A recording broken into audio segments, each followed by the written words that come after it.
Friends, welcome into a hot corner edition of the firm of Harris and Meringue. Patrick Harris with you. To my left, Joseph Fisher III. Let's go! Happy to have you here, amigo. It's been too long. Yeah, like I said last time, you've changed, man. You've changed. Big timing you? Yeah, you're not yourself anymore. I can't believe you said I big timed you. When did I say that? You said it to the Sunrise guys. No.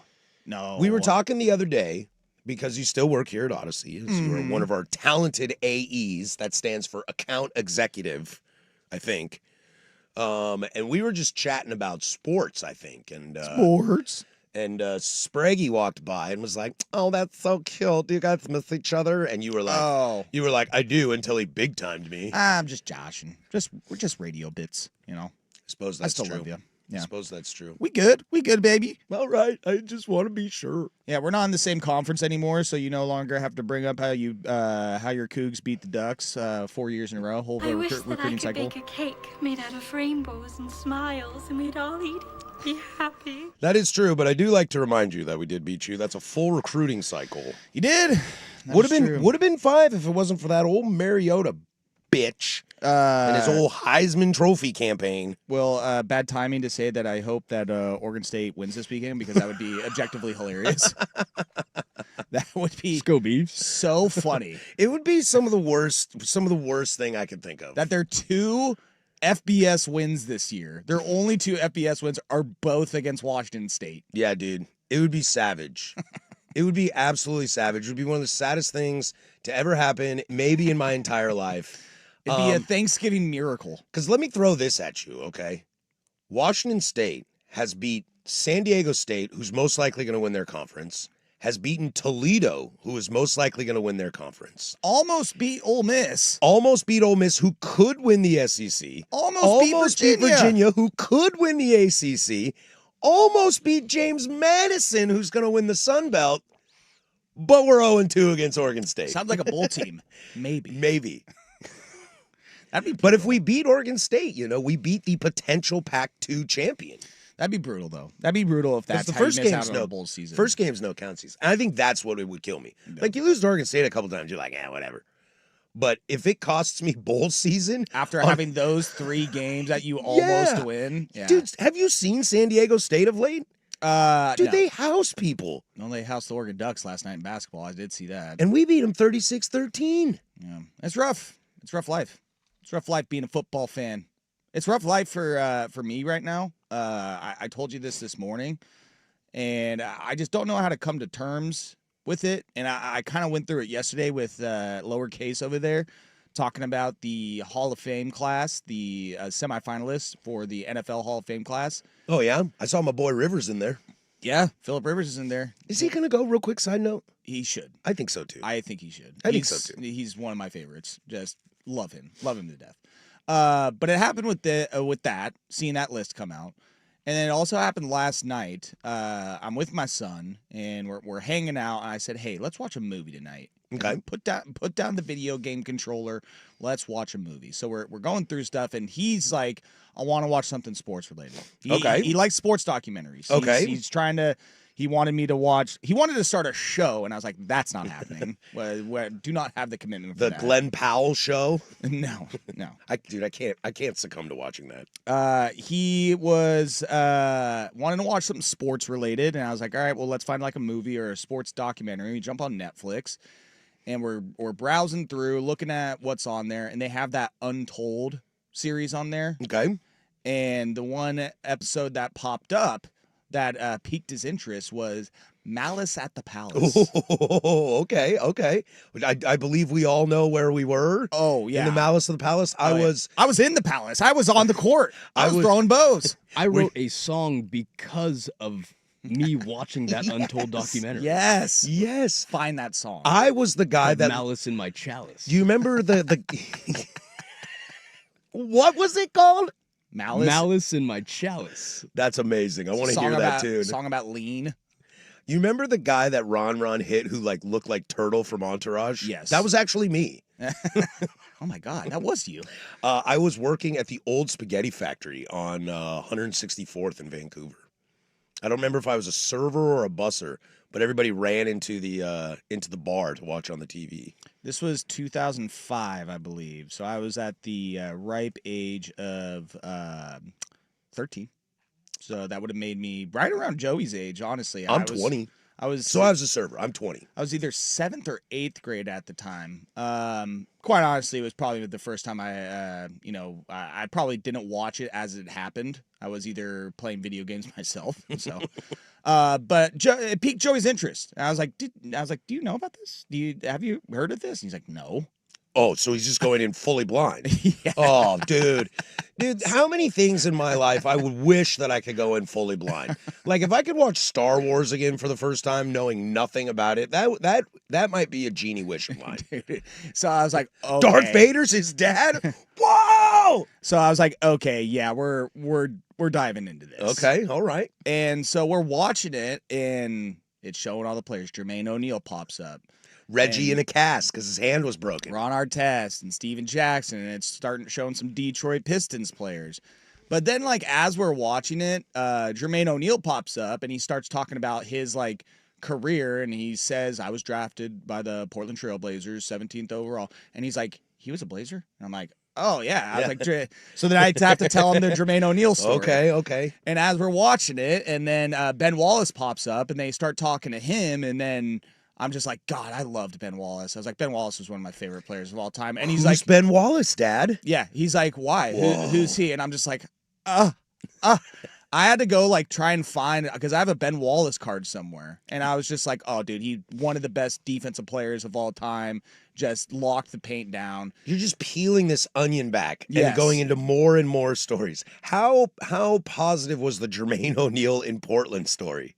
It was, well, like, again, the We're context. just gonna go honesty here. I think as I've gotten older and you understand the Jermaine O'Neal, so he got drafted when he was 17. I know. And when I he was know. traded, he was 20. Like, that dude was as raw as raw. the dude. You think the Yong Bong is raw? Oh, Jermaine dude. O'Neal was raw. Yeah, at the time, he was the youngest player ever to have played in the NBA and recorded a minute. So I was like, when I thought of it like that, I was like, okay, maybe like he just wasn't ready. And then he got to Indiana and was an absolute stud.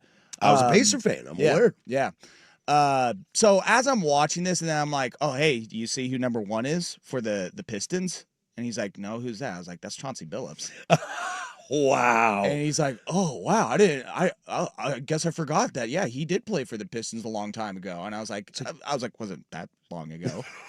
You shut your mouth. And so, like, Go to your room, Joe. so watching this documentary and then going through the Hall of Fame semifinalists yesterday with Casey and seeing, I'm starting to come to the realization that I am now like a sports old head, and I don't know how to take it. Well, I feel like my dad was like, oh, Larry Zonka, man. He was I loved Larry Zonka. Just an absolute. no one could bring that man down. He's great. I know Joe too, and that's very much a Joe too thought.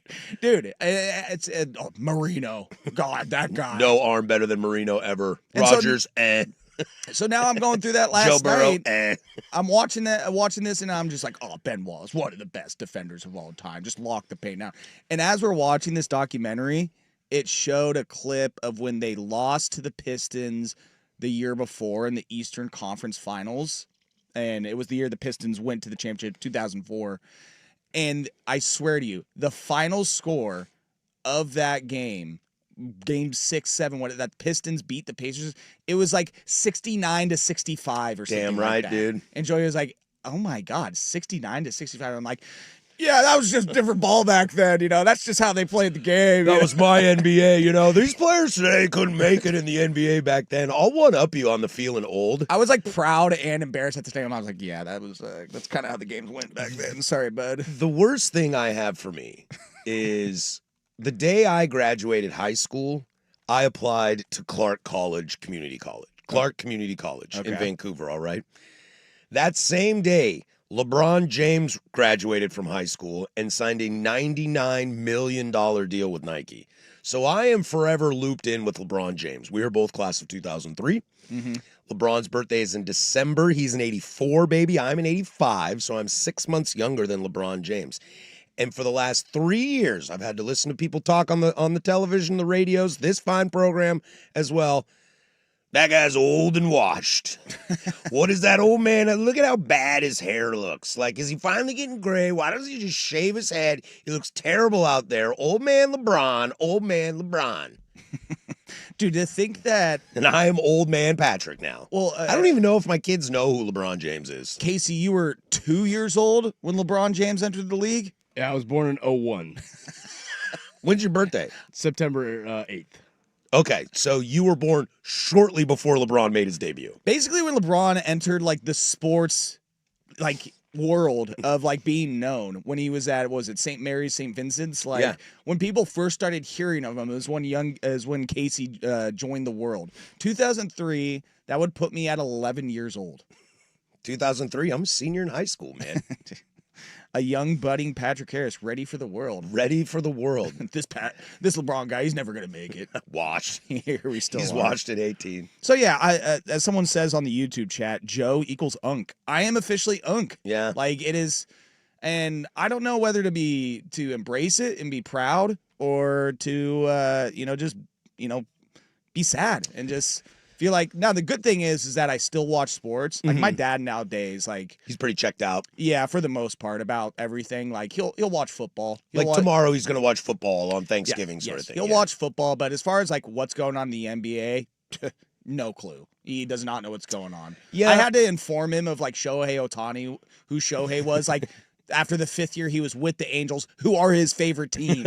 I was like, do you realize how good Shohei Ohtani is? He's like, I've heard he's pretty good. I was like, Clearly not dude. a P1 of the hot corner. No. Clearly not listening to our show. oh, no, dude. He would listen all the time when we were Sports Sunday. I don't think he ever caught an episode of the Hot Corner. No. Wow. Also, looking at that Pacers-Pistons series. Joe, from, too, I am disappointed in you. I am too. From 2004, there wasn't a single game where either team scored over 90 points. For a matter of fact, no one scored more than 85 in that series. Wow. 78, 74, 72, 67. Yeah, that game 6 clincher, 69-65. Well, we can name that's this. just defensive basketball, all right? Just different era. That's Today's just players are too coddled. that's just hard hat, all right? But to be fair, though, like, not to blow up that conversation, which we could easily do, if you look at the guys on that Pistons team, Chauncey Billups, fantastic defender. Rip Hamilton, solid. Tayshaun Prince, one of the most lengthy defenders we've seen. Rasheed. Say no more about Sheed. Yeah. And Ben Wallace is one of the greatest defensive centers of all time. And Sheed no ball. Darko Milicic. Sheed no ball. And the conversations about Rasheed Wallace that if he actually gave a damn, could have been the greatest basketball player of all time. He was that good and he didn't give a damn. Yeah, I think I even dropped I'm like, oh, there's Sheed. And he's like, Sheed. And I was Sheed like, who? I'm like, You're like, Rasheed God. Wallace? I'm like, damn it, dude. Dude, my kids do not care about sports in any way, shape, or form. They probably look at me like, there he is again, watching whatever. It's like Game 5 of the World Series. That's sports ball. Jeez. At least he's cool, because otherwise he'd be lame. Yeah. So it was fun. I mean, honestly, and also revisiting that. I think I'd seen that documentary before, but revisiting Malice at the Palace, dude, that is absolutely wild that happened. And then last night we had a brouhaha between Luka Doncic and I didn't see it. God, who else? Who were they playing last night? Oh, is that he was like waving at somebody, or he was just like saying, yeah. Chris Dunn, I believe, was involved in there. Chris Dunn. Yeah. Clippers. Yeah. I can't believe Chris Dunn's still in the league. Oh, a little LA beef. Okay. Bloods versus Crips. Hokely dokely. Well, we got a show for you today. Joe Fisher sitting in. Casey Smith on the ones and twos. We're having a party here on the biggest drinking day of the year. You can go ahead and get started whenever you like. I will be a T- away from partaking in that as well. It's Wednesday. That means we'll have Tyson Alger on, as we always do at 10:30. Talk a little Ducks. There's a lot to get to. Where are we at with the ACC? Football galore all weekend. Web gems, the whole thing. I'll give Joe a chance to poo-poo on the Eagles, as I haven't gotten to that over the last few days. Oh, dude, if we can keep that Cowboys win going for as long as possible, at least until tomorrow when they win again, then that'd be great. Locked, cocked, and ready to rock. So we got a great show. When we come back, we'll start a little Oregon-Washington preview and more the conversation of how rivalry week is born, how your rivals are born, and why you can't force stuff. There's a lot to get to here. The firm of Harris and Meringue, 105.1 The Fan.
10:20 here, Portland Sports Leader. Don't you forget it, baby. We are live from the shadows of the historic Fremont Bridge.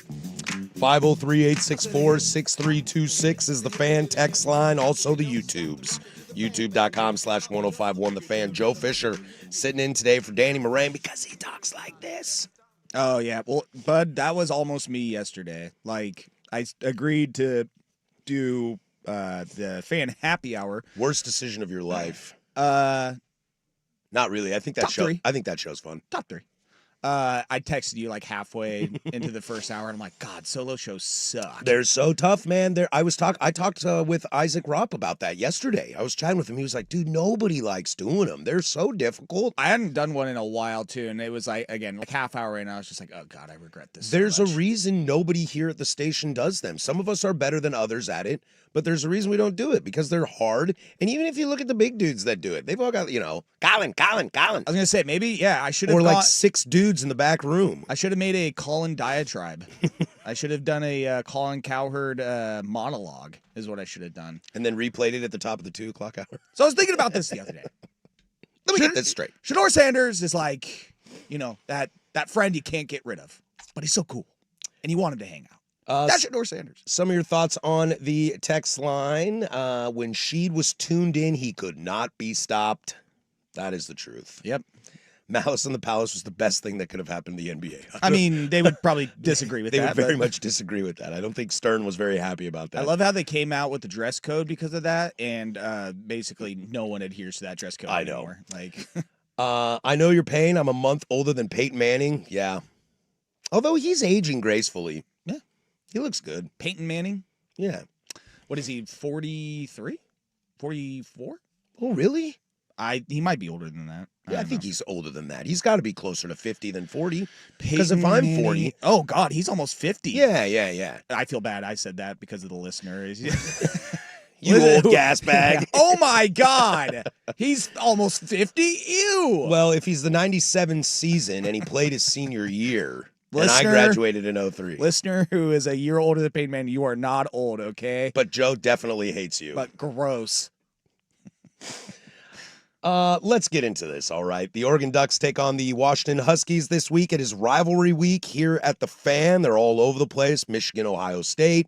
The Egg Bowl is all of a sudden must-watch TV. I don't know if I've ever been more excited to watch a team that it should bludgeon another team more. Oh yeah, because that thing could get like right away interesting. You're like, oh no. If Mississippi State is beating Ole Miss at halftime, do the Vegas odds of Lane leaving skyrocket live betting? Oh yeah, 100%. So it just Come on, Blake Shapen, get it done, buddy. It just kind of got me thinking about it. Like, what a better time. There couldn't be a better time than like Thanksgiving weekend to have your rivalry week. It makes me sad. I'm sure Beaver fans out there are sad that our games are not played. Well, you got a rivalry during this time You got a slot. rivalry game this weekend. Don't do that to me. I got nothing but love for Beavs. What? You can't drum this up, and that's kind of what I'm saying. Like, despite conference realignment and everything being kind of weird, like Texas A&M is back. That's a hard rivalry, and now it's conference. This is the friendliest rivalry I think I've ever heard of. I don't know if I've ever met a single Beaver that I don't like.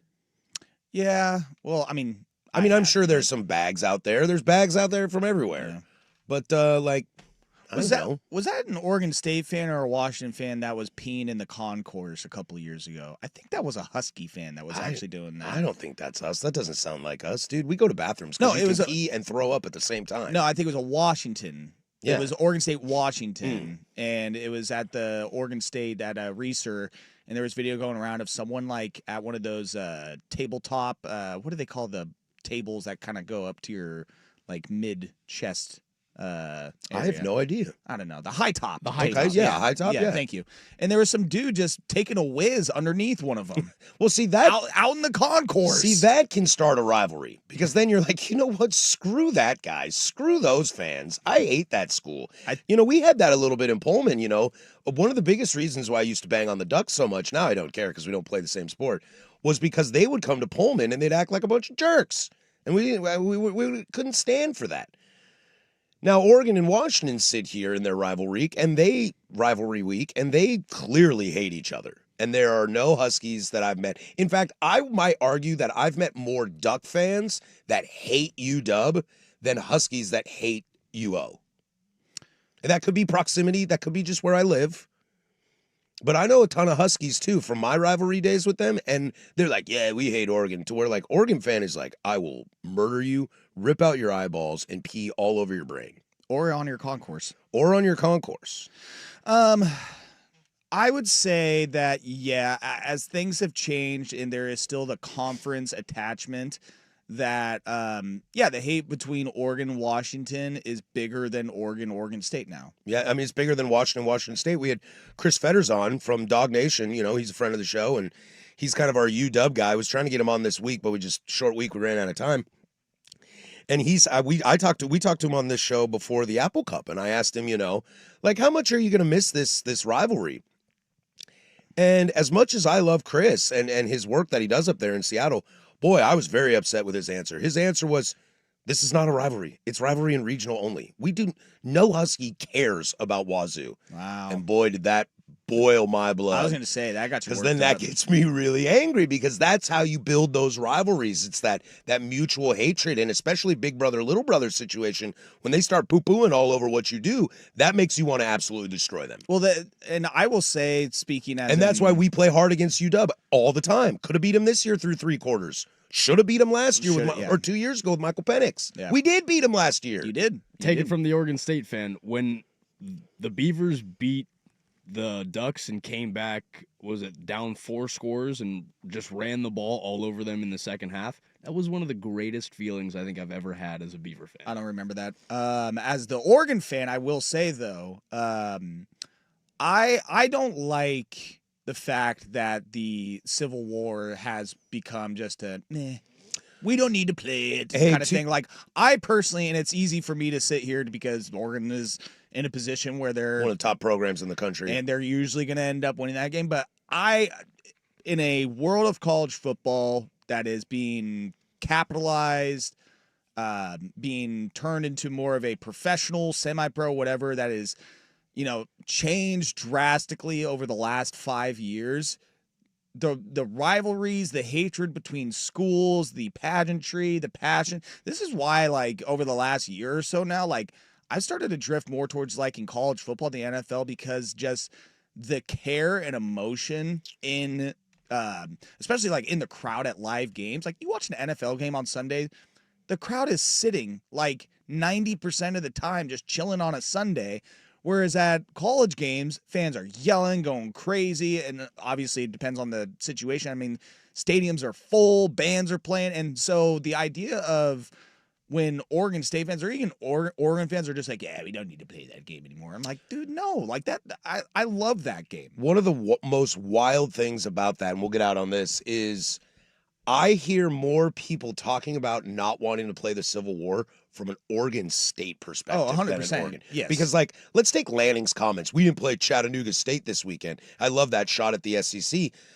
But they could easily schedule another Montana. Look, Oregon State's bad this year, we know, but it's not always going to be that way. They could easily schedule a Citadel, an extra FCS team in those 3 weeks before you really get into conference play, and they choose to sacrifice one of those to play Power 4. And I think that's great, a Power 4 caliber school in Oregon State. I think it's great that Washington does that with Wazoo as well. I find it very strange that it's the Beavers that don't want to play Oregon.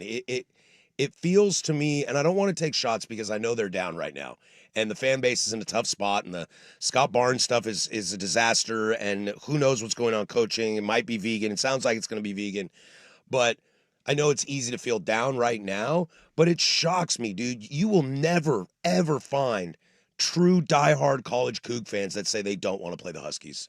Because, dude, if they blow us out for 4 out of 5 years, but we catch them once, dude, boom.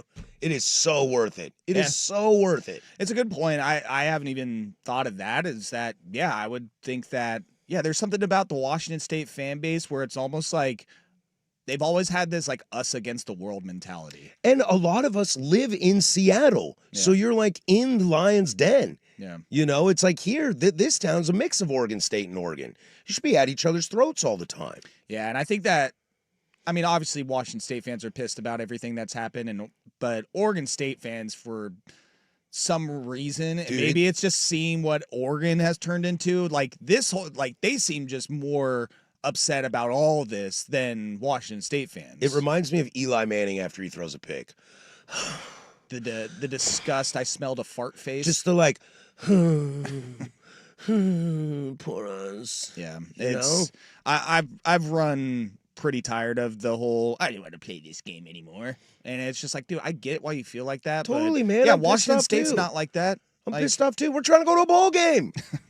Pick up by your bootstraps, kids. You Yeah. damn kids. Yeah. All right, let's get out of here. We'll give Tyson Alger will join us here. We'll chat a little recap of the USC game real quick. Then we'll look ahead to the big rivalry weekend and what it means for Oregon to not only win this game, but setting themselves up for a college football playoff, hosting potentially a college football playoff game. We'll do all that next. But first, we'll toss it to Casey with sports. This is a rivalry week edition of the Firm of Harrison Meringue, brought to you by Roto-Rooter.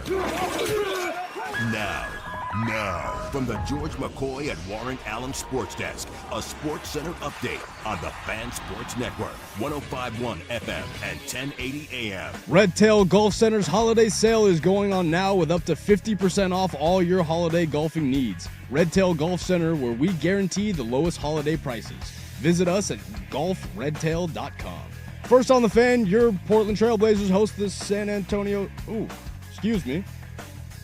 They host the San Antonio Spurs tonight at 7 p.m. inside the Moda. A win tonight would guarantee them a top spot in the group of death as they're coming off of a 12-point win over Milwaukee. The Blazers are still struggling with injuries at the guard position as Shaedon Sharpe is listed as questionable, while Drew Holiday is out with a calf injury. And for the Spurs, Stephon Castle and Victor Wembanyama are both listed as out. Over to the NFL as the Buffalo Bills have signed veteran wide receiver and former Oregon State Beaver Brandon Cooks to the active roster. Cook was waived by New Orleans on Saturday and officially cleared waivers on Monday. And with the Ducks Hoops losing to San Diego State in the Players Era Festival, their last game in the tournament will now be Thanksgiving morning against Creighton. Tip-off at 11 a.m. with pregame coverage beginning at 10:30. Make sure to catch all that coverage right here on The Fan. For more sports scores and stories in 30 minutes, I'm Casey Smith from the George McCoy at Warren Allen Sports Desk. Hurt and missing work? Insurance companies acting like jerks? Don't call your mom. Call George McCoy at warrenallen.com. The home of dirt and spray.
All right, we are joined, as we always are every single Wednesday, by the great Tyson Alger of the I-5 corridor, Lookout, Eugene, Springfield.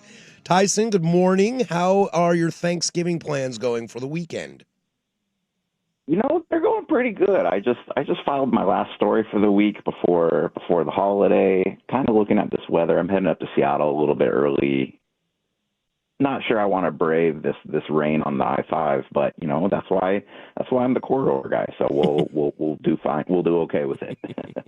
Well, good, man. Well, in case I forget, I hope you have a great holiday weekend. Let's dive right. Let's get back into what we saw over the weekend as the Ducks take down USC 42-27.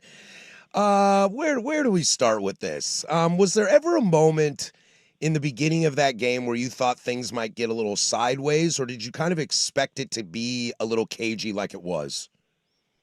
You know, when USC scored on its first possession, I was a little bit worried that we were about to get into like a track meet, just because of what we had talked about with USC's passing attack, and obviously the big thing was trying to limit explosion plays from that offense, and we saw a few of those like from the get-go, and it was like, okay, here we go, like Oregon's offense is going to have to be primed for this one.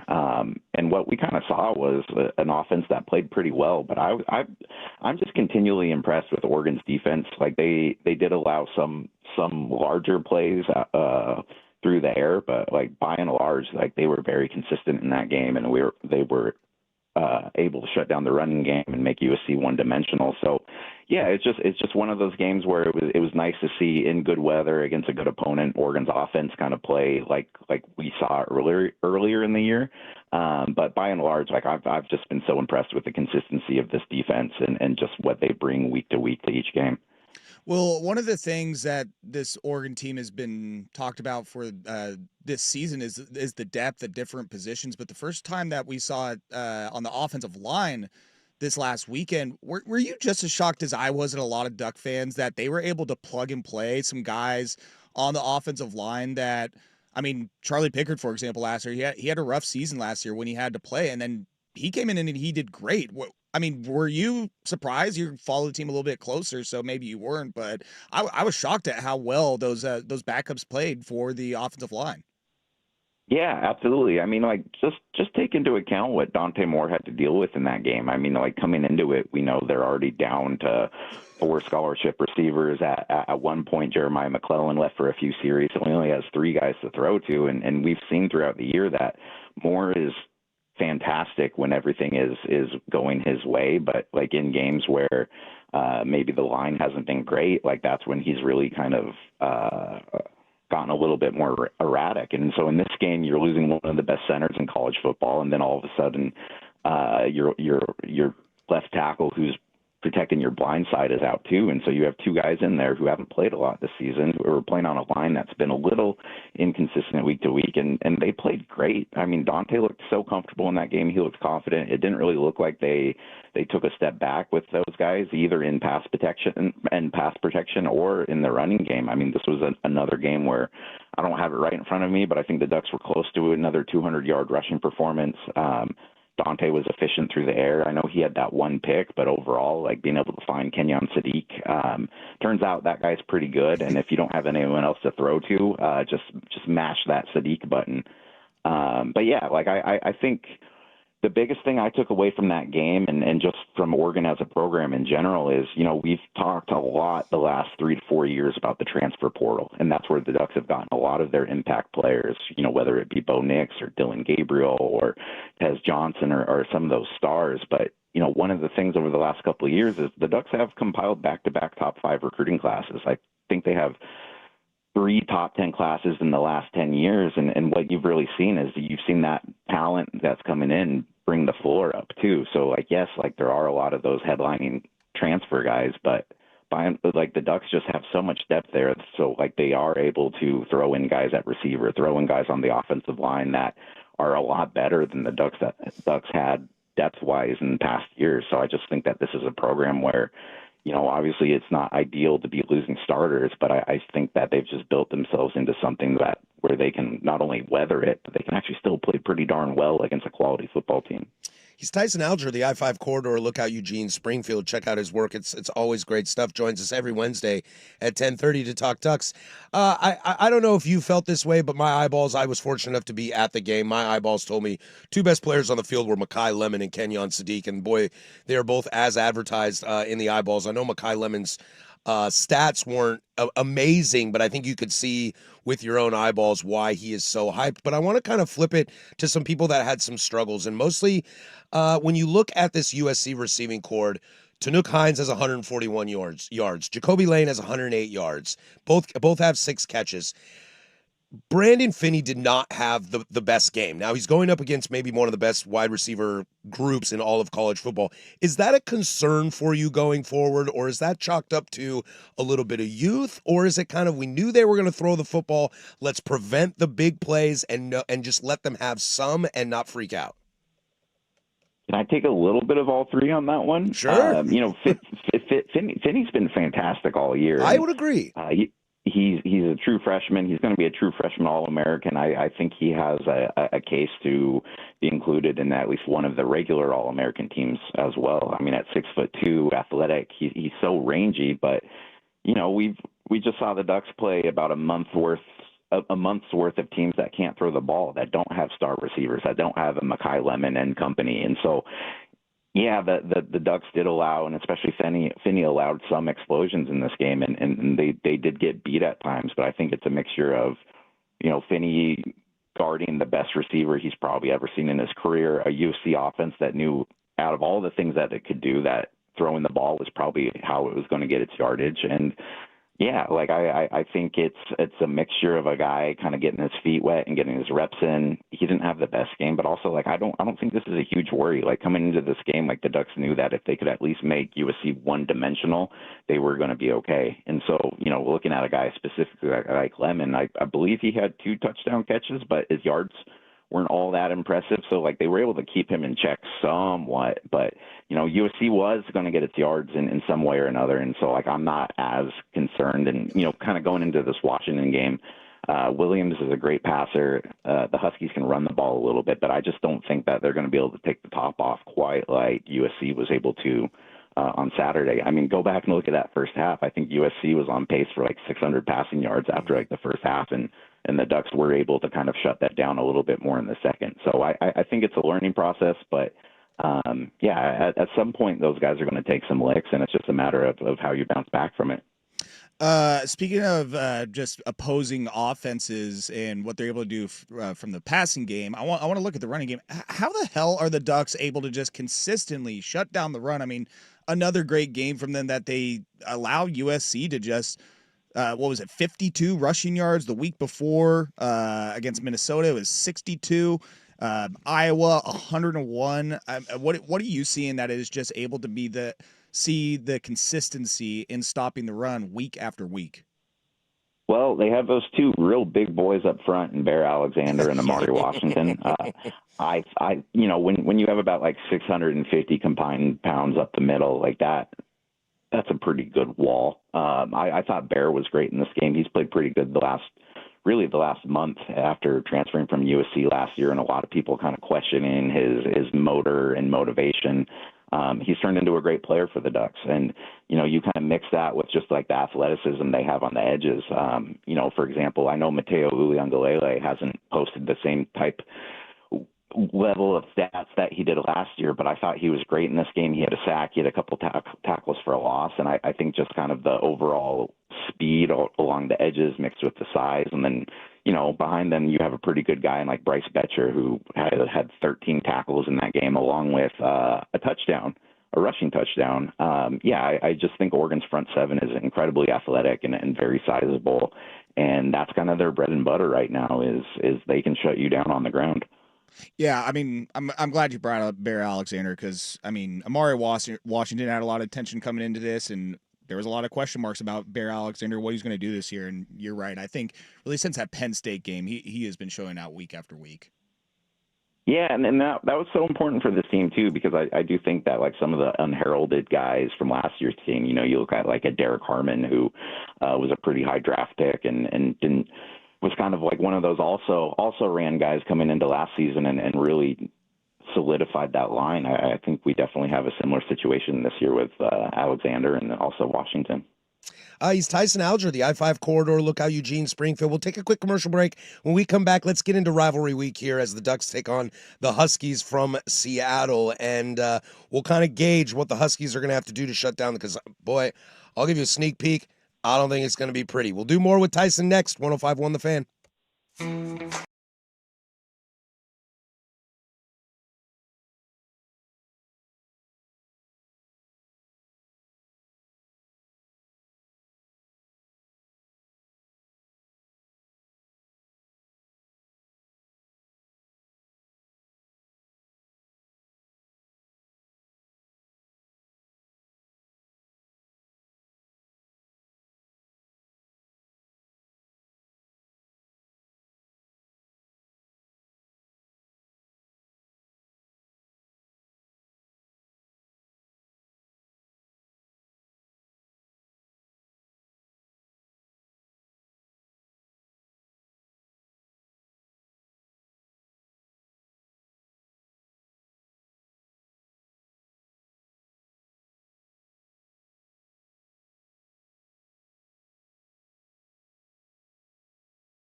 Excuse me, he looks really hot. Tyson Alger joins us from the I-5 corridor. Lookout Eugene Springfield, as Tyson always does every single Wednesday. We're happy to have you, bud. Thanks for sticking around for one more seggy. Let's get into this rivalry weekend. Look, I don't know if it's my Coug colors showing or what. I think you should never underestimate your rival. When it comes to these, I mean, for the first time in maybe a long time, everybody's eyes are glued on the Egg Bowl. But I just don't see it from this Husky team, as they've really, in my opinion, struggled over the last few weeks to really give Oregon a run. What is it going to take for UW to make this a game on Oregon? Or can they rest a little bit on the just pure and adulterate hatred for each other? Yeah, I've always found in life hatred gets you places. I think. Well, I work with Danny Meringue, so I think I've heard that as well. So there might be some mileage there. I mean, look, like Husky Stadium's a tough place to play, especially when they have something on the line. I mean, obviously, like they're eliminated from the playoffs, but I think it would be pretty fun if you're a Seattle fan to put a big old limp into Oregon's playoff chances. So I think that's going to be a pretty raucous environment. And Oregon does have some nightmares in that stadium. I remember being right even with the goalpost as Camden Lewis missed a couple years ago. Yeah, like bad game for the Ducks there. But I think looking at this one, this is a much better Washington team than the one that they smoked last year. I think their program has gotten better, not only on the field, but you see their recruiting rankings rising, and that's all great if your coach doesn't leave. But I think the Huskies have a fair amount of anxiety with Jed Fish and some of those open positions. But yeah, I mean, like this is a quality team. They have a fantastic quarterback who's really efficient with the football. He can move around too. I think he's got 400 to 500 rushing yards on the season, which is concerning if you're the Ducks and you kind of look at some of the holes in their defense, whether it be third down efficiency. The Ducks are just really bad at getting the stops when they absolutely need to, and they're pretty bad in the red zone as well. So I do think that this is a Washington team that, if they can get into kind of third and short situations or get into the red zone, I do think that they have the weapons to be able to advance the football and score. But, I think the biggest opportunity for Washington in this game is they're a pretty stout run defense. I know we've said that for a few weeks in a row, whether it be Wisconsin or Iowa or even Minnesota. That was kind of like the big focus for those teams. It's like, if we can make the Ducks one-dimensional, if we can make Dante Moore throw the ball. The Ducks, I believe, are 15-1 over the last 2 years when they rush for 200 yards or more, and the Huskies don't let that happen that often. So if the Huskies can be one of the first teams this year to figure out what the key is to stopping a Jordan Davidson, a Noah Whittington, or whoever the Ducks throw out there, I think this can be. I don't think Washington's going to win, but if it gets close, or if they can hold it close, and if they can make sure they don't get blown out, then the X factors kind of come in. Then the crowd comes in. Then the rivalry comes in. Then potentially the weather comes in. So I don't think Washington has the horses to stick in this game, but if it's close, throw everything I said out the window, because that's when kind of history and the rivalry comes into play. Well, and that's where I'm looking at, like the Vegas betting angle, Tyson, is that this game right now is Oregon 6.5, which I remember last week. A bigger spread against USC. Yeah. I mean, when I heard that last week, I was just like, take the Ducks all day long. I think what we've seen from Washington this year is when they play elite defenses, that offense does not show up. Ohio State, Michigan, and they're not elite, but Wisconsin has a really good defense. It's the top 35, 40 defense in the country. What am I not seeing that Vegas is? Because to me, this should be double the spread that it is at least. I mean, there's a chance that Vegas is just looking at it and going like, okay, Oregon's played pretty well 3 games in a row with just 4 receivers on the roster. What are the odds that they can do it 5 in a row? Or maybe they're taking a look at the offensive line and being like, okay, we don't know if Poncho's going to play this game. We don't know which of the tackles are going to play this game. Maybe at some point the Ducks show some attrition because of all these injuries. Like that's really the only thing that I can figure out there, because if you're wanting to talk about going on the road and playing in tough environments, Penn State was pretty tough. I don't care what their record is right now. That was a very tough road game. Iowa was pretty tough. I don't care what their record is right now. That was a very tough road game in tough environments, in a game that doesn't necessarily fit Oregon's style. So they're used to doing this. I think Washington is about on par, probably talent-wise or competition-wise, with maybe an Iowa. But I just think that this late in the season, I think the Ducks are just used to it. They have all these young players that we talked about at the start of the year that didn't have the experience and needed to kind of get in the flow of the season. Well, this is the 12th game. Like as Landon keeps saying, like, none of these guys are freshmen anymore when it comes to playing time and availability. Like I just think there's too much on the line for this Ducks team, and I can't imagine how much Landon wants to beat like a decent Washington team instead of just kind of like the rollover like last year, because he's still 1-3 in his career against the Huskies, and this would be the biggest one for him to get to this point. He's Tyson Alger, the I-5 corridor. Look out, Eugene Springfield. We'll get you out on this. Damon Williams is gonna face a new challenge. I loved Lanning's poke at the SEC over the weekend and not playing Chattanooga State, and kind of talking about the depth of the Big Ten, which I think is a little overblown. But when you look around the nation, you see people in kind of their cupcake schedules looking at Ohio State and Texas A&M. Oregon seems to have played teams of all different shapes and sizes. If they go out and can prevent a true mobile quarterback like Damon, is there really anything else you need to see from this team to tell you that they can make a deep playoff run? I think that would be huge for them. As I said, like the Ducks have been very sound on defense this year. They've just been bad in like certain particular down and distances and situations. So I think they haven't quite had to stop someone like Williams this year. I think that would be a big step forward for them. But like also, it's still weird that here we are in the 12th game of the season, and like I still don't know how Oregon projects out against some of these other top level playoff teams that are coming in. I think Oregon deserves to be where they're at. I think they're a good team, but when you get to projecting out, how they'd fare against an Alabama or whoever, or a Miami or whoever, I think it's just hard to tell because I do think the Big Ten has been very top heavy this year. That being said,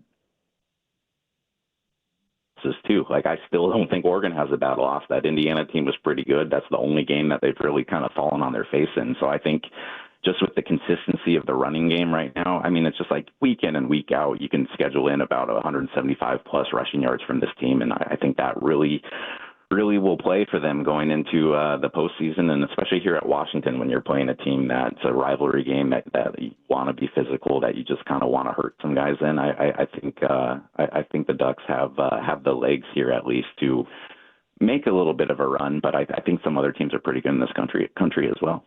All right, I got to ask you this because I know you were there. How was the environment at the Providence Park Portland State Vikings game against the Grizz? I know that you were in attendance. I'm pretty sure that one Jason Sukanik was even in attendance. He told me that he got a media pass. I'm sure we're going to get the hard-hitting journalism article from him here soon. But what was the environment like for you, Tyson? Yeah, I've been waiting on his like 5,000 word piece. Like that's why I subscribed. Keep waiting, I bud. saw him walking around on the sideline. He had better seats than I did. We had a great time. I mean, it's something that I think I probably took for granted when I moved here 10 years ago, of just like football happening at Providence Park. And I know this city isn't necessarily gaga about the Vikings, but to actually like have Portland State play in Portland instead of out at Hillsboro, that was really cool. For Bruce Barnum's sake, I wish that would have happened way earlier in his tenure, because like good luck recruiting any college student when you're not going out and even showing them the stadium.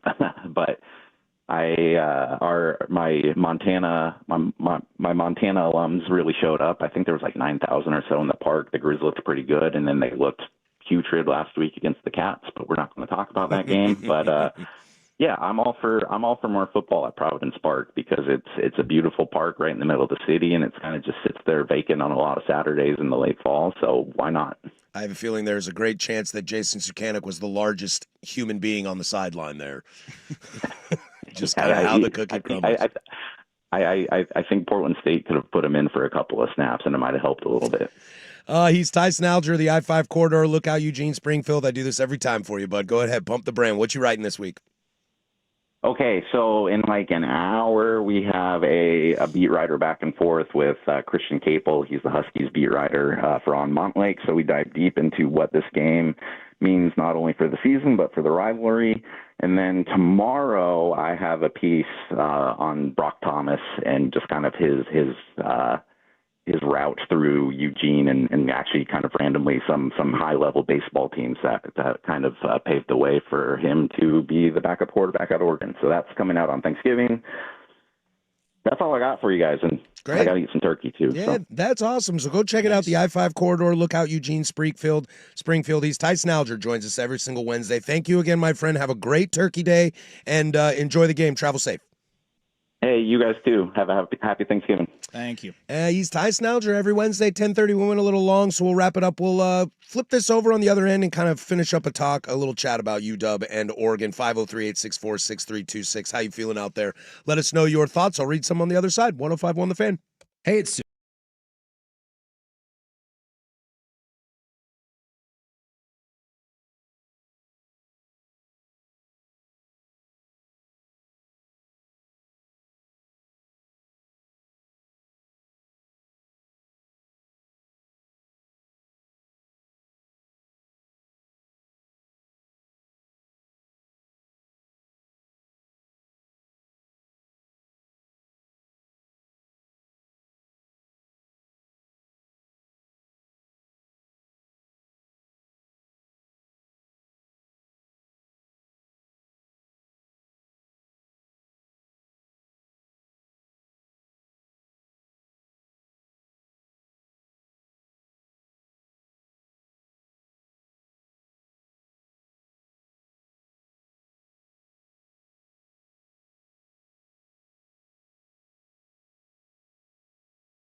Network, brought to you by Roto-Rooter, KRSK Portland, KRSK FM HD1, Malala, and Odyssey Sports Station.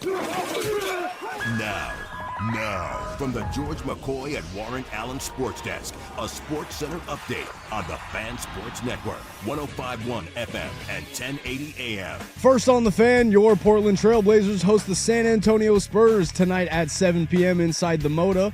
A win tonight would guarantee them the top spot in the group of death as they're coming off of a 12-point win over Milwaukee. The Blazers still struggling with injuries at the guard position as Shaedon Sharpe is listed as questionable, while Drew Holiday is out with a calf injury. And for the Spurs, Stephon Castle and Victor Wembanyama are both out. Over to the NFL as the Buffalo Bills have signed veteran wide receiver and former Oregon State Beaver Brandon Cooks to the active roster. Cooks was waived by New Orleans on Saturday and officially cleared waivers on Monday. And with the Ducks Hoops losing to San Diego State in the Players Era Festival, their last game in the tournament will now be Thanksgiving morning against Creighton. Tip-off at 11 a.m. with pregame coverage beginning at 10:30. Make sure to catch all of that coverage right here on The Fan. For more sports scores and stories in 30 minutes, I'm Casey Smith from the George McCoy at Warren Allen Sports Desk. Hurt and missing work? Insurance companies acting like jerks? Don't call your mom. Call George McCoy at warrenallen.com. The home of Ducks Game Day.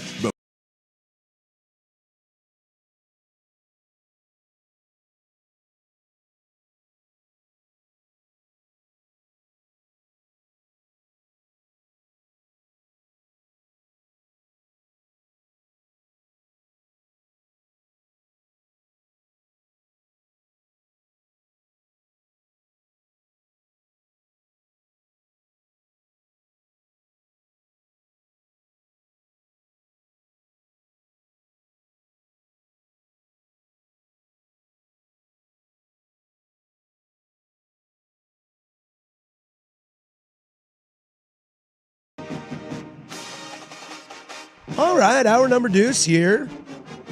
Fan Sports Network. Missing the first hour, you can download that, the Fan Podcast, 1051thefan.com. The Odyssey app, wherever you get your podcasts. Slide over to YouTube, youtube.com/1051thefan. You can catch previous shows if you missed any of the Sunrise guys from this morning or prime time yesterday. You can check that out on YouTube, wherever you get your podcasts, the Odyssey app. Rewind, fast forward, except for Into the Future, because that would be impossible. A lot to get to this hour. We'll have Web Gems at 11:45 like we always do. We'll take our stroll around the Pacific Northwest as we usually do on Fridays, but we'll do it today since we are off Thursday and Friday. We'll take our picks on the rivalry week games in the Northwest, quote unquote. Joe Fisher sitting in for Danny Morang as he has got the absence of voice. So we went to the bench.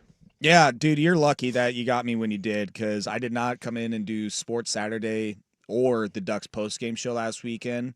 I feel like I have officially kicked whatever the hell Jordan Schultz gave me, which I'm convinced that is what he did. That son of a... Dude, 2 weeks ago or something like that, we were doing the Ducks postgame show, and every commercial break using the nasal spray, and I'm just like, oh my God. I'm gonna die. Seriously. I'm gonna die. Yeah. We just finished up chatting with Tyson Alger, as we do every single Wednesday, about this Oregon UW game. We'll kind of put a little final thoughts on it as we went a little long. I'll read some of your texts, 503-864-6326. It was against UCLA, so take it with a big grain of salt. But last week, the Washington front seven finally started to really dominate and get some major pressure. They lit up UCLA's quarterbacks, finally got significant negative plays, Again, not the best comparison in the world, but if they can at least make a little uncomfortable Dante this weekend, their secondary is certainly good enough to keep Oregon's offense down. Fair, I guess. No, dumb take. Hate it. I don't hate the take. I think that's very valid. Look, going into this year, I had high expectations for the Huskies. I really did. If I take my Wazoo hat off, I thought this Husky team was going to take a bigger step than they have. Now, they've won a lot more games this year than they did last year. They've got a quarterback. They've got a running back. They've got a wide receiver. They have some identity. Who knows with the Jed Fish stuff? But the last few weeks have been kind of just disappointing for me. They're terrible on the road. They look awful against Wisconsin. They look awful against Michigan. And I don't think those teams... They damn near lost to Maryland. I don't think those teams have the horses that Oregon does. Danny sits there every single time we talk about this and always kind of wonders, where is the big play from the defense? Where's the tackle for losses? Where's the sacks? Where's the For pick six? Oregon? For Oregon, yeah. Outside of the pick six in Indiana, look, Or those the two that came against Oklahoma State. but Or in the pick in to end Penn State. I love you guys. but to his point, there has been some times where Oregon's defense looks stout, but there aren't those sexy plays sometimes. I think this is where that's going to come through. DeMond may be a great quarterback, and he may become a great quarterback, but I don't see it there yet. I see the skills. It's kind of like Dante at UCLA. You can tell that guy's talented, but I don't see it yet.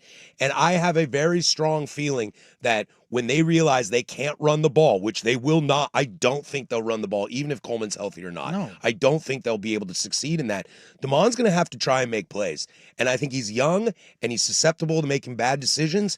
And I think guys like Uiagalelei and Tuioti and Bear and Amari, I mean, this could be a 3-4 sack game. I think that's the moral of this game. It was a 10 sack, 9 sack game last year. Yeah. It's like, can DeMond throw on the secondary? Okay. Can Dante get to their secondary? Okay, I understand that. Look, I think this defensive line of Oregon is going to give UW absolute nightmares. And as Rufio's mentioning on the YouTube chat, Kenyon Sadiq enters the chat and it's over. I don't know if this is my bias coming through. I'm trying to look at this game as straightforward as possible. I don't see it. I just don't see it from this UW team. They're not ready. I just don't think they're ready for this. And Lanning is so hungry and so thirsty to smack this team in the face, walk into the college football playoff, that I think he sends the house. I do. Well, I am intrigued, and I asked Tyson about like how Oregon is just week after week able to show up defensively against the run game. And Washington is feeling really, really good about themselves right now when it comes to the run game because they have run for over 200 yards against Purdue and UCLA in back-to-back weeks. So it's one of those, something's got to give moments for this game. Like, you got a team who's running the ball really well the last couple of weeks, and you have a team that is stopping the run seemingly every week that they play. I said it yesterday. I think Washington, they're Walmart USC. They're Temu USC. That's a very fair point. A great receiver, a really solid running back, a good quarterback, who shows a lot of promise and is better with his legs than Jaden Mayava. And so I think, are they a good team? Yes. Are they a good offensive team? Mm-hmm. Do they have a pretty solid defense? Sure. But, numbers wise. But there is a reason why when they face a better defense, Ohio State, Michigan, again, Wisconsin, I referenced that. The best defense that they showed up against this year was Washington State. Washington State is technically a top 40 ranked defense in the country. Let's go, Cougs! Hey, I will say, and not to poo-poo it, is that look at their schedule. Maybe who have they played this year? Sure. It's not a schedule of a Big Ten conference. Sure, the Cougs were in that game for 3 quarters and then got the doors blown off in the 4th quarter. But the Cougs defense might sit in that rank, dude. They couldn't stop UW's offense at all in those first 3 quarters. And it finally broke in the 4th. And I'll say this about last week's game against UCLA is that offense put up 13 points in the first half. And then the defense got literally the ball handed to them because UCLA wanted to run a trick play field goal where the placeholder threw the ball over their head, like a la, what was that, Michigan State or Notre? I mean, Tim Tebow jump pass. I think it was LSU that did that years ago. And then they gave Washington a 20-0 lead at halftime. And it's over. Essentially, UCLA gave up, and their offense was then able to click in the second half. Washington. I do not. If you want to talk about Washington and Husky Stadium being able to get up for this game, as Tyson said in the last segment, like Oregon went to Penn State. That was a pretty tough environment at the time. Iowa was pretty tough. They went to Iowa. Pretty tough environment at the time. Like, do you think they're going to walk into Husky Stadium and be intimidated? And cower? I don't think so. And if you want to talk about Washington getting up for this game, Oregon's going to get up for this game too. And to me, I just don't understand the 6.5, 7-point spread and what Vegas sees. Maybe it is because of the injuries, but I'll say this again. And I said it yesterday. The injuries, for the most part, for Oregon, that is on the offensive side of the ball. What happened last week? Defense. I mean, especially second half. But even with their injuries, they didn't really miss a beat. They scored 35 points. The extra 7 came on a punt return. The defense is healthy. The defense is where this Oregon team will go as far as the defense takes them.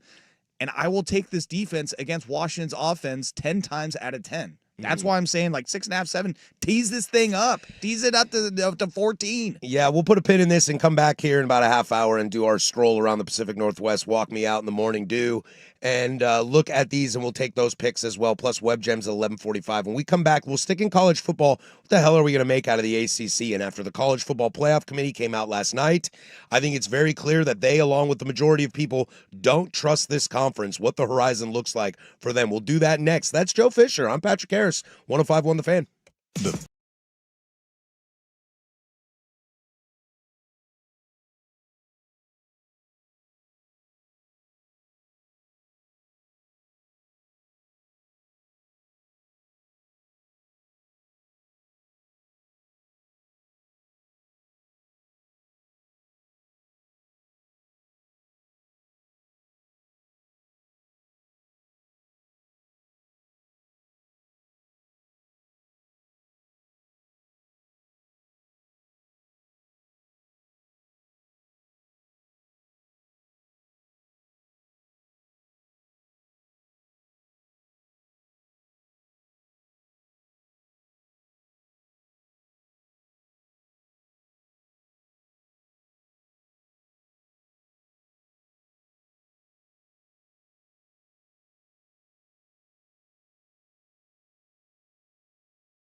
take our morning dew stroll around the Pacific Northwest here in about 15 minutes, and we'll look at Oregon, UW, Oregon State, Washington State.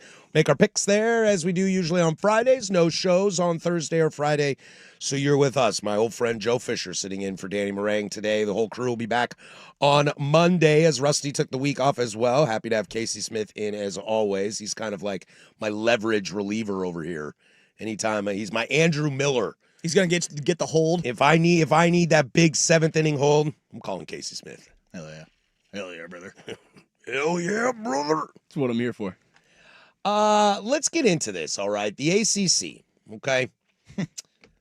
Please, I love chaos and ugliness and like embarrassment when it comes to this stuff. Like ACC, you're a mess, and I absolutely love you right now. Do you know how desperately I want to really break it down and come up with some form of argument to let you know that it's not that the ACC sucks. It's just that these teams are so good that the conference just eats itself alive. Oh, buddy, I want to do that because that's what they do with the SEC. One of my best friends is a Miami fan. Okay. And I have had to have this conversation that you just said for years. Oh, he thinks the ACC is deep. Yeah. He has told me I could text him, call him, talk about it right now, and I could be like, dude, the ACC sucks. He's like, or it's the best conference in college football. Whoa. Look at the talent that comes out of it every single year. Look how many guys get drafted out of Miami. Like, he is ACC honk, and this is where I was a Pac-12 honk, so I don't blame him. But I'm going to go out on a limb and say the Pac-12 was a better conference than the ACC. Well, Clemson might have won some natties. I'll give him that. And we'll get back to the ACC, but this is where part of my I do not care about my conference, I care about my team argument comes from. Without a doubt. I felt like this with the Pac-12. I feel like this with the Big Ten. I do not care what Ohio State is doing. I don't care what Rutgers is doing. Are the Ducks winning games? Yeah, there you go. Are the Ducks undefeated? Cool. And we back in Pac-12. I don't care what Washington State is doing. I don't care what Utah is doing. I don't care how the conference looks. Is Oregon winning games? Are they undefeated? Are they 10-1? Whatever. Cool. That's all I care about. That's a good way to look at it because when the Super Conference comes around, it's going to be that way. It's just going to be regional. Dude, I wonder if your opinion on that will change in about 5-10 years when Oregon becomes a lot more established in the Big Ten. Well, and I understand. If you'll start looking at it more, because I'm kind of with you. I watch the Ducks for content purposes. We are the home of the Ducks here on the Fan Sports Network, and I've actually really enjoyed watching this team this year. But I still don't quite find them in the Big Ten. And I watch, I'm going to watch Ohio State, Michigan this weekend because that's just a good game. I don't know if I'm looking at it as a Big Ten game. Well, it's a huge game. I mean, last year's game was interesting because Michigan won, but I mean, Michigan is ranked. They're good. I mean, they literally have a chance to make the playoff potentially still. Boy, you better pray. You better pray that. I can't believe Duck fans are rooting for Ohio State this weekend. You don't want to go to the Big Ten championship. Skip that game. I don't know. You do? I mean, why not? Dude, win it back-to-back years. Dude, skip that game, man. I hear both sides of the Skip argument. that game. Host Notre Dame and Eugene, okay? Do something cooler than that.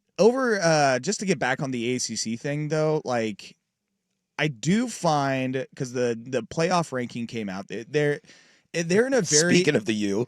They're in a very interesting conundrum because I was listening to the arguments when they announced the rankings, and I am of the camp of one Booger McFarland, where it's like they look at Notre Dame and Miami, and they're like, well, Notre Dame's strength of record and their efficiency in this, and he is basically like, you know what I can look at? The tape when they played each other. I can go back and do that.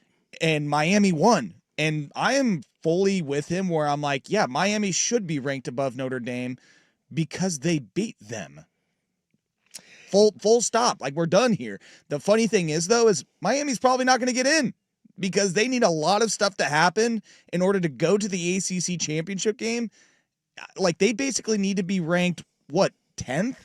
I think higher. In order to be able to get in, 10th, or like, they need a lot to happen ahead of them, and they somehow miraculously need to make the ACC championship game. So it's this weird, like, catch-22 of, like, do I think they're better than Notre Dame?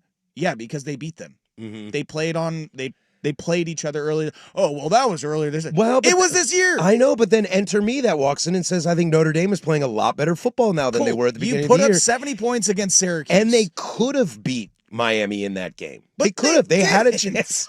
They didn't. Like, what is the point of playing these games? Like, also, like, this is where I also look at, like, Cignetti. I'm like, dude, I don't blame you for playing Tennessee School for the Blind. Like, play Chattanooga State. Yeah. Play all these garbage teams, because if you play and match up against a Power 4 team early in the season that's ranked top 15, top 10, and you're like, oh, look at our strength of schedule. And it's like, okay, yeah, you won and beat this team September 6th, and now here we are November 22nd, and that team looks a lot better. So actually, we think they could beat you now. It's like, well, we beat them. Like, what are we talking about? What I'm really surprised is that this college football playoff committee hasn't propped up the ACC more than they have. Well, they're propping up Miami because they need an out here. Because what's going to happen is if Virginia beats Virginia Tech and then goes to play SMU in the title game. I think that if SMU beats Cal and Virginia, that is what the matchup I believe so. would be. Yeah. And so Virginia beats SMU. Look, if we advance this week, let's say everything goes chalk. They're not going up higher. Virginia's 18th. SMU's 21. They like stacked the bottom of the top 25 with the ACC just to cover their own ass. Virginia beats SMU in the ACC title game and jumps up to 16. Meanwhile, Miami sits there at 12. You know, if Alabama loses in the SEC title game and they have 3 losses, Bama's going. What happens if Tech Right? beats Georgia this weekend? If Texas beats Georgia Tech beats Georgia. Georgia's in. They'll have 2 losses. They're in. Yeah, They're not going to the SEC title game. They need things to happen. But now Tech is sitting at 10-2. Oh gosh, Georgia Tech. They would need to win, but they also need a Pitt win, a Virginia loss, and an SMU loss. They need more help than Miami. Yeah, Miami. They need Virginia to lose, Duke to lose apparently, and SMU to win. Weird. So I mean, I don't even know. But they say if you're in a conference championship, we are not going to hold it against you if you lose. So if Alabama plays Texas A&M in the SEC championship, which is what it looks like is going to happen, if Alabama loses that game, now I might take Alabama to win that game if that's the situation, but if Alabama loses that game, they're at 3 losses. Now the committee tells you we are not going to punish somebody, so you're going to put in 3-loss Alabama over 2-loss Miami, who's beaten Notre Dame? I would not. And But Notre Dame also lost to Texas A&M, who's in the SEC championship. I'm about to be a hypocrite because I'm about to play like, well, look at the resumes, and like because Texas A&M's resume is garbage. Well, in if they beat Alabama- Texas this weekend, we're propping Texas up for some reason. But and Alabama had that 4-week run where they played like 4 straight ranked opponents, and 3 of them were way like. But I kind of just lean on the fact of, dude, your eyeballs. Don't lose 3 games. You know. That's where I don't lose to Florida State at the beginning of the year. A 500 team Florida State. Yeah, who got overranked way too early. Way too quickly. And I understand Bama's good, but they're like, oh, Florida State beat Bama? But yeah, let's put them as 12th in the country. And I'm like, okay, maybe, we should look at what they did last year and look at what happened now. Florida State sucks again. But I mentioned this yesterday. Don't lose to Florida State. But I mentioned this yesterday, too. Have you seen Tennessee's record? Okay, Tennessee is 8-3. Do you know they have not beaten a team that's over 500? Tennessee is. I'm not surprised by that at all. I mean, all 3 of their losses are against the only teams they played with over 500 records. They were close to getting Georgia. They maybe should have beat Georgia, but again, you didn't. Yeah. So I'm sorry. Don't have sympathy for. I have no idea. I want Virginia to go just because my Cougs almost beat them. That's all I got for you. And I'm also just a fan. I wanted Georgia Tech, but that's not going to happen. And TV executives and college football playoff and ESPN would wholly disagree with me, but I love parity. I love seeing things that I've never seen before. I love underdogs. I love seeing random S happen. So yeah, give me Virginia.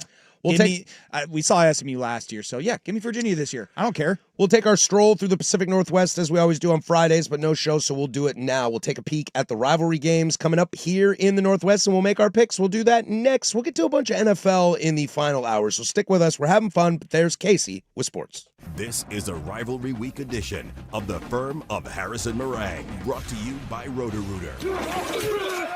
Now, from the George McCoy at Warren Allen Sports Desk, a Sports Center update on the Fan Sports Network, 105.1 FM and 1080 AM. Red Tail Golf Center's holiday sale is going on now with up to 50% off all your holiday golfing needs. Redtail Golf Center, where we guarantee the lowest holiday prices. Visit us at golfredtail.com. First on the Fan, your Portland Trailblazers host the San Antonio Spurs tonight at 7 p.m. inside the Moda. A win tonight would guarantee them the top spot in the group of death as they're coming off a 12-point win over Milwaukee. And the Blazers are still struggling with injuries at the guard position as Shaedon Sharpe is listed as questionable, while Drew Holiday is out with a calf injury. And for the Spurs, Stephon Castle and Victor Wembanyama are both out.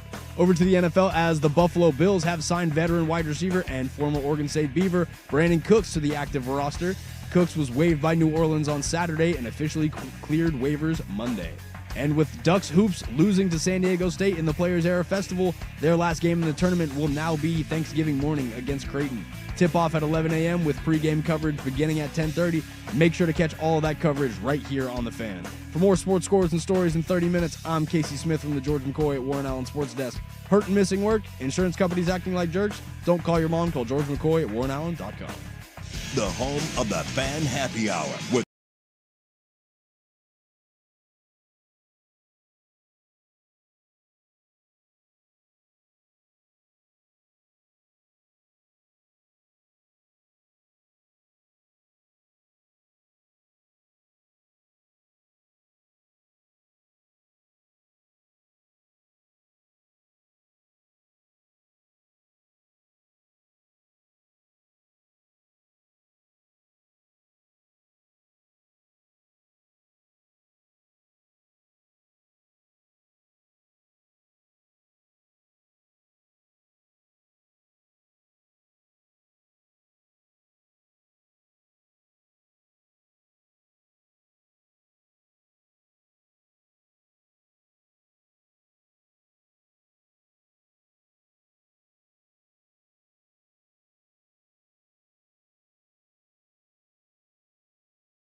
right, coming up next, we'll get to Web Gems, everybody's favorite. Hope we're all having a nice turkey pre-day. Dude, I'm stoked. Love my son to death. I love your son to death. Great kid, right? But Known that kid for 10 years. he is he quite possibly I doubt it. I was going to say he could be driving through the Palouse at this very moment. Ooh, go Cougs. But he is going up to Spokane this weekend. You circumvent the It's Palouse. a little bit to the right. You don't quite go to Palouse adjacent. Yeah. Plenty of fields, very similar to the it. Palouse. Very similar. But yeah, he will be gone today through either Friday night or Saturday morning. So there's quite a possibility that after 1 o'clock, it's just copious amounts of drinking from 1 o'clock today to probably. I just remembered I have to come in and do sports Saturday at 6 a.m. Maybe go to bed. Just start early on Friday and go to bed early. Get absolutely trashed, day drink Friday. Dude, anytime I ever had to do the morning show, dude, like you just start drinking early. Yeah, there we and go. you pass out at like 8:30. Have you ever done that where you like? I know it's happened to me when I go to some early Duck games in my youth, in my college days, where you start drinking at like 7, 8. Well, I've told you the story about the two-a-days. We used to get up early, start drinking, take a nap at like 1, if it was like a 7 o'clock kick. And then somehow you're sober by like 10 p.m. Yeah, and you like wake up at 3 and you're like, well, better do this again. You're like, oh my God, this is amazing. So that could be Friday.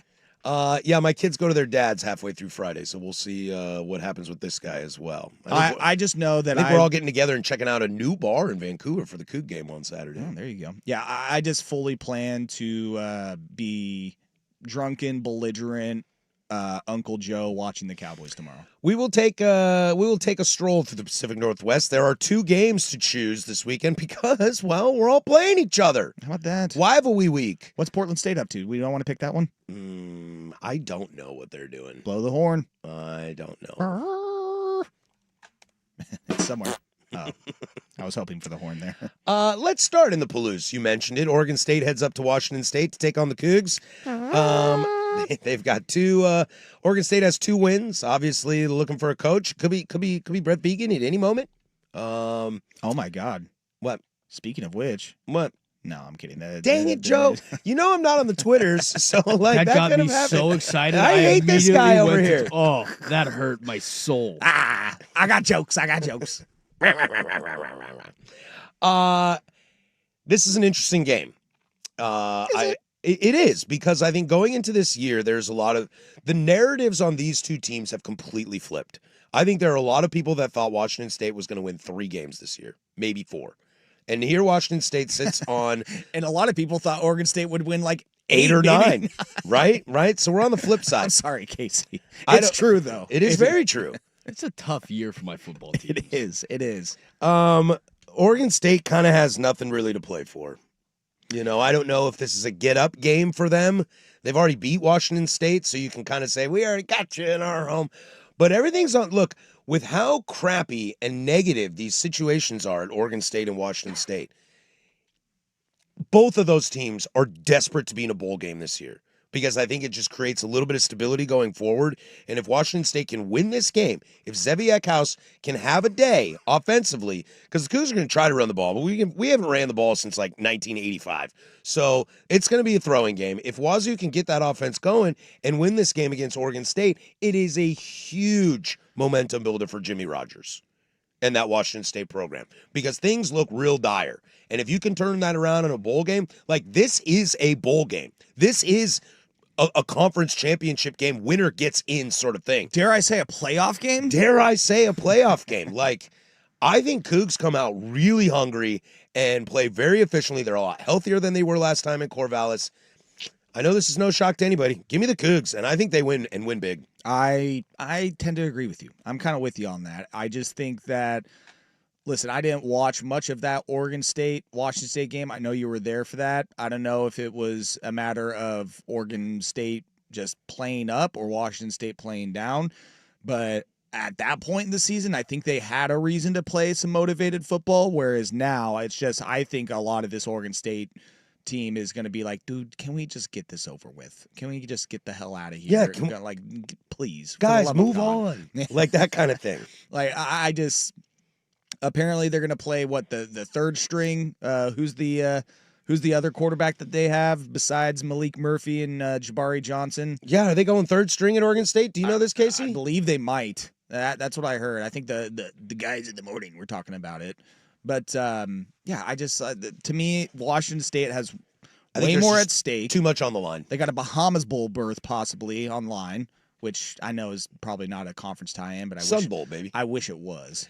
That'd be Sun Bowl. sick if Or you guys could go to the Bahamas Bowl. I think I saw the next projection is the New Mexico Bowl against New Mexico. It's been my dream that somehow the Big Ten gets a tie into the Bahamas Bowl in the future, and Oregon just has a really crappy season enough to be able to go to that. Like, they finished like 8th in the Big Ten, and guess what? You're going to the Bahamas Bowl. But yeah, I'm just Washington State 13.5. Book it, Dano. Take a 4-hour road trip to the west side, sailgating at Mont Lake. Your Oregon Ducks, you can catch all the action right here on the Fan Sports Network. Joe and Rashad will do Sports Saturday from 6 to 8. You can catch Andy Dirt Johnson, Dusty Hara, Anthony Newman, or not Dusty, sorry, he'll be on the road. Andy Dirt Johnson, Anthony Newman at Grand Central Bowl for their show from 8 to 10:30 right here on the Fan. Send it over to Jerry and Jorgie and the boys to do that pregame. Kick us at 12:30. You can hear right here on the Fan Sports Network, so make sure you tune in. Huskies, Ducks. Dan Lanning, 1-3 against the Washington Huskies. Ew. 6.5-point favorite. There's a hook on it, right? Is that what you said? 6.5? Yes. That's what I In saw. the Mistake by the Lake, that stadium owned by Alex Brink. I'll start first, and I already kind of teased this. Look, give me the Ducks on this all day. I really don't love the way the Huskies are playing right now. As much as DeMond could be something cool in the future, and Coleman is a legit running back who will play on Sundays. Boston is a legit wide receiver who will play on Sundays. We'll see their health coming into the game. Even if they are healthy, I just think, kind of like what we said about Wazoo and Oregon State, there is so much on the line for the Ducks right here. Because I don't know if the Ducks get in the playoffs with 2 losses. Yeah. I don't think they do. See, and I Especially as you start looking, we were talking that Alabama situation. If they lose to A&M in the SEC, that's a 3-loss team. They're putting Bama in over a 2-loss Oregon team. There's just too much on the line. And Dan Lanning is just too hungry and too motivated. And I think it's kind of a bloodbath. Give me the Ducks big. Yeah, I heard Isaac and Suk yesterday. They were talking about Ducks being in even if they lose this game, and I'm kind of with you. Like, I feel like this is a must win. Like, It's a huge game. I feel that in the goofball college football playoff director, whatever his name is, yesterday he said about the win against USC, it was like that they needed that. Like, we were waiting for Oregon to kind of have one of those resume builder wins, and the USC was that. The USA win was that. Because Iowa and Penn State don't count anymore. Apparently not. But that's why they moved them up. And so maybe it is one of those where they're kind of like, hey, if Washington gets Oregon, then we'll drop into 10 or 11 maybe, but They'll play Miami in like the Citrus Bowl. I just look at this as don't play with your food. Don't even leave it up to chance. And as far as just the matchup goes, this Oregon defense is healthy. They're one of the best units in college football. Washington has been able to run the ball the last couple of weeks. Congratulations against Purdue and UCLA being able to do that. But to me, when I look at Oregon defense versus Washington offense, I will take that Oregon defense 10 times out of 10 the way that they've been playing, especially against the run. And give me some nice throws by Dante Moore, but more specifically, Run the ball. without a doubt, All day. Noah Whittington is your RB1. Give it to him. If you see some weird looks, let Dier Hill do his super freak athletic stuff, and let Davison be a touchdown poacher. Oh, dude. Just Davison, stick to the script. and I'll just... If you're Oregon, if you're Will Stein, I think you just stick to the script. Dude, yes, but I'll push back on Davison being a touchdown vulture. That guy has been getting better throughout the season. He's got insane speed. I think he's going to be an absolute stud. He's a big ass boy. he is. For the next couple of years, he's going to be absolutely amazing for the Ducks. Well, that's our stroll around the Pacific Northwest. We do every single Friday. We're off Thursday and Friday, so we did it today. Joe, thanks for stepping in and giving me some rational takes on a Duck game. Much appreciated. Oh, I can go the other way if you want. I was telling you guys before the show how I was a USC honk in high school, okay? Well, I can go back to those days. Well, Dirt's accusing me of being a closet Duck honk now, so We'll take you. I gotta make sure I don't seem that way. But boy, I just took the Ducks to win by 1,000 points. When we come back, it's everybody's favorite web gems. Portland Sports Leader 105.1 The Fan.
All right, this is Web Gems, everybody's favorite dude, 11:45. Joe Fisher sitting in for Danny Meringue today, as Danny's got no voice. If you heard yesterday, that makes a ton of sense to you. Dude, I'm getting close here. You heard me hacking up along this last one. I'm getting a little something here. Dude, we are a little over an hour away from drinking time. I know. I'm so there. Coming up in the big nooner here, we'll You get think to... there's water in this? I'm already 2 steps ahead of you. You can see through mine. I want it. Vodka. Can you shake that for me? I want to. Oh, okay. All right. You're good. Liquor does have a little bit of bubbles. Yeah. Yeah. Oh, yeah. I know. Even though it is still, it has a little bit of bubbles. My to it. girlfriend, or no, it was my sister and her boyfriend when they were like younger, like late middle school, early high school. They were degenerates. They were the bad kids. They were the ones that would go out on sig breaks like sophomore year of high school. But when they first started High school. dude, it was bad. But when they first started drinking, they would sure enough have water bottles filled with vodka.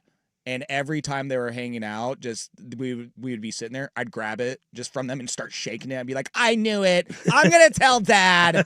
I'm telling Dad on you right now. I definitely had friends sitting next to me that I'd look over at them and they'd just be like swaying in their chair. I'm like, dude, it's 10:45. My favorite thing I used to do also to troll my sister is when she first started smoking cigarettes at like 15 or 16 or She's a whatever. bad girl. I know.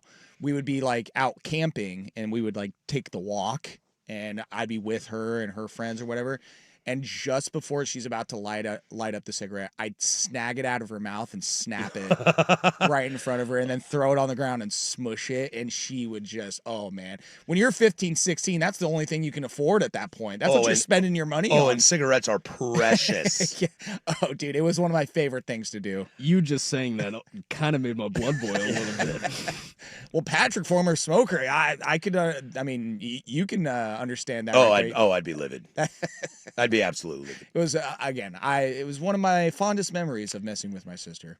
Coming up in the big nooner, we'll get to some turkey football. We'll slide over to the NFL games to watch tomorrow. I'm actually really excited for the slate tomorrow, dude. So tomorrow and then Friday with the college football games. Yeah, I mean, Friday dude, and Saturday should be a great college football game. Bears, Eagles on Friday. Yeah, so there's a lot to get to in the big nooner. Plus, we'll tackle on why this team sucks again. But today's web gem comes to you. Well, you know we love to do around here, Casey. You've been here long enough to know that I love to update you on bowl season. All right, because bowl season is just the It's gift. magical. It's the gift that keeps on giving. Right now, we have the Duke's Mayo Bowl, the Pop-Tarts Bowl. We have the Bush's Boca Raton Bowl of Beans.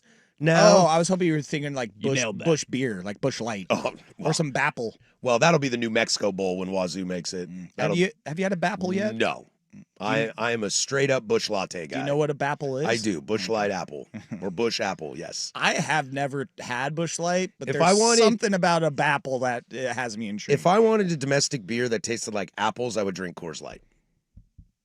like just regular Coors Light. Yeah, Coors Light has something called acetaldehyde in it, in Oh, my boy. palate, and Here- that tastes like green apples. Here comes Brewer Patrick now.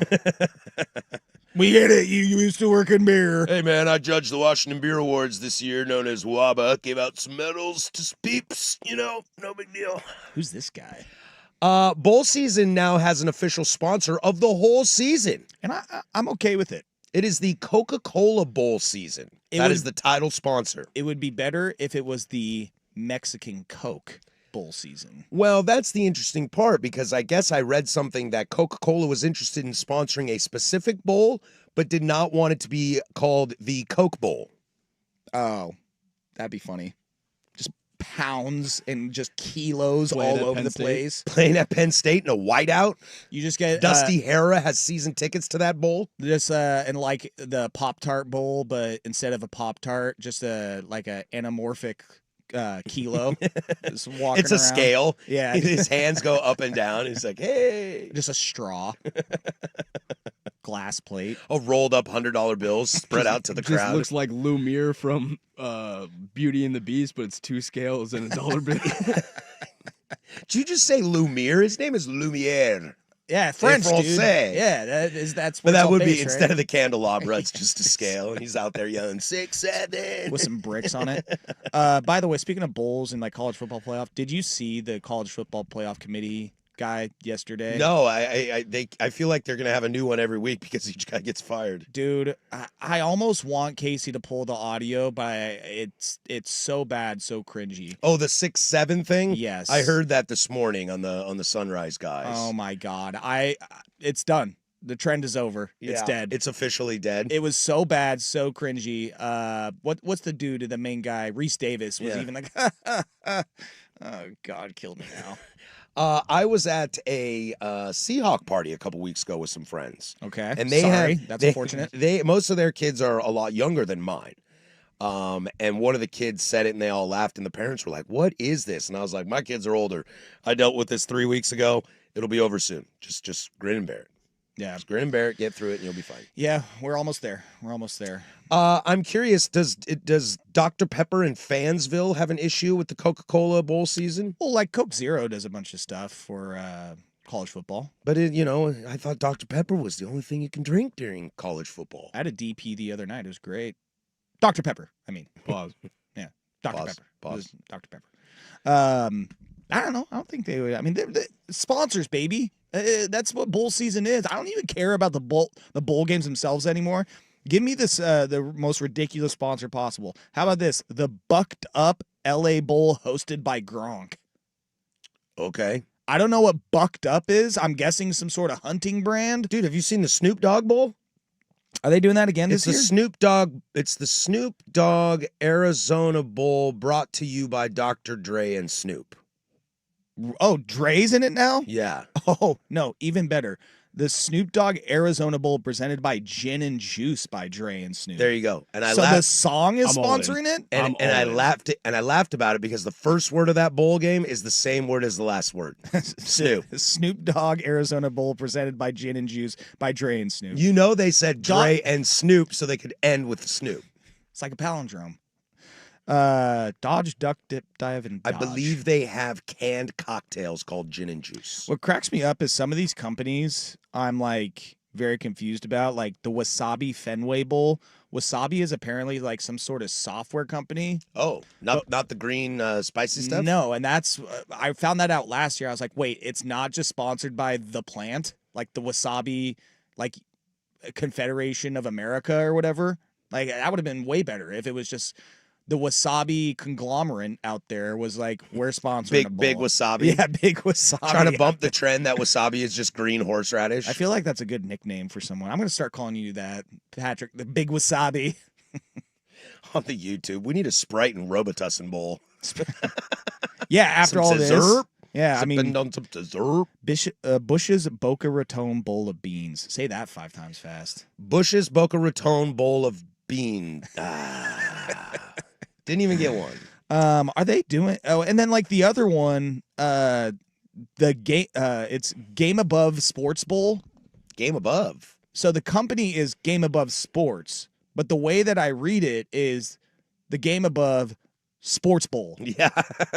That's for all the people that talk trash to a sports head. They're like, oh, sports Yeah, bowl. you wanted one of those Game sports Above bowls Sports again? Bowl. Yeah, but the company itself is Game Above Sports, and then it's Bowl. But I like to call it just, I'm watching the Sports Bowl. You guys want to come over and watch the sports bowl? According to my calculations. What else? Are there any other? I think the Bahamas Bowl is dead. I don't see it anymore. Well, when there's like 50 people in the stands, that makes it a little difficult Dude, to finance. I think I've talked about it with you before, and I try to bring it up as often as I can during bowl season. Go back and read some of the stories of the Bahamas Bowl and just how much of an S show it was. I've seen some of them, yeah. Oh my God. It is the stories that came out of that, like people just being able to walk into the stadium, somehow end up in the like Ohio Bobcats locker room, no security. They had like archery out in the concourse for people to try. The Bahamian like police or like armed forces just walking around the stadium with full on rifles. Like it was, you could walk into the stadium Just with anarchy. with a full rack of beer. Yes. Like, dude. NASCAR style.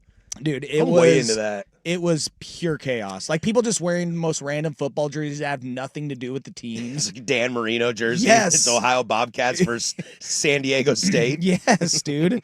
Yeah, I don't see it on the schedule. They're wearing That a is- Marino Pitt jersey, not even a Dolphins jersey. Right.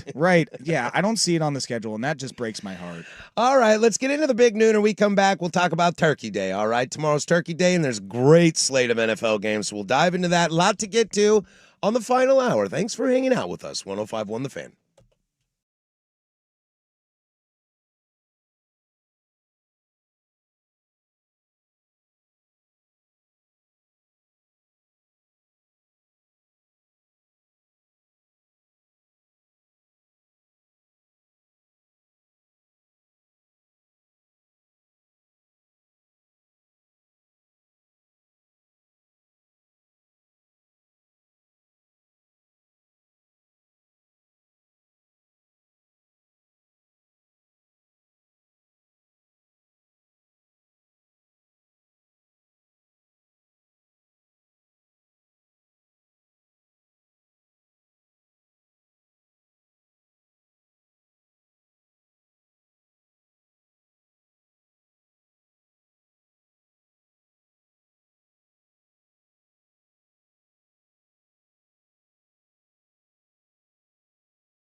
RSK FM HD1, Malala, and Odyssey Sports Station. Now, from the George McCoy at Warren Allen Sports Desk, a Sports Center update on the Fan Sports Network, 105.1 FM and 1080 AM. First on The Fan, your Portland Trailblazers host the San Antonio Spurs tonight at 7 p.m. inside the Moda. A win tonight for the Blazers would guarantee them the top spot in the group of death as they're coming off a 12-point win over Milwaukee. The Blazers are still struggling with injuries at the guard position as Shaedon Sharpe is listed as questionable, while Drew Holiday is going to be out with a calf injury. For the Spurs, Stephon Castle and Victor Wembanyama are both listed as out. Over to the NFL as the Buffalo Bills have signed veteran wide receiver and former Oregon State Beaver Brandon Cooks to the active roster. Cooks was waived by New Orleans on Saturday and officially cleared waivers Monday. And with the Ducks Hoops losing to San Diego State in the Players Era Festival, their last game in the tournament will now be Thanksgiving morning against Creighton. Tip-off at 11 a.m. with pregame coverage beginning at 10:30. Make sure to catch out all of that coverage right here on The Fan. For more sports scores and stories in 30 minutes, I'm Casey Smith from the George McCoy at Warren Allen Sports Desk. Hurt and missing work? Insurance companies acting like jerks? Don't call your mom. Call George McCoy at WarrenAllen.com. Your home for the Oregon Ducks.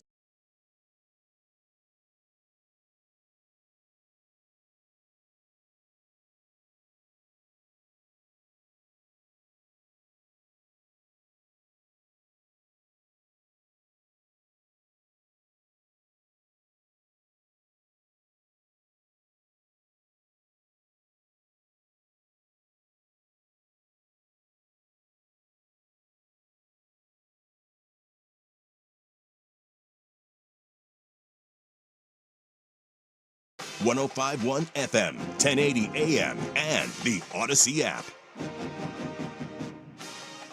All right, 2 down, 1 to go here. Portland Sports Leader, the firm of Harris and Meringue. Danny's out, resting the voice. He'll be back Monday, hopefully, as will Jeff Russo. I've got Joe Fisher to my left, my old friend, and Casey Smith on the ones and twos behind the glass over there.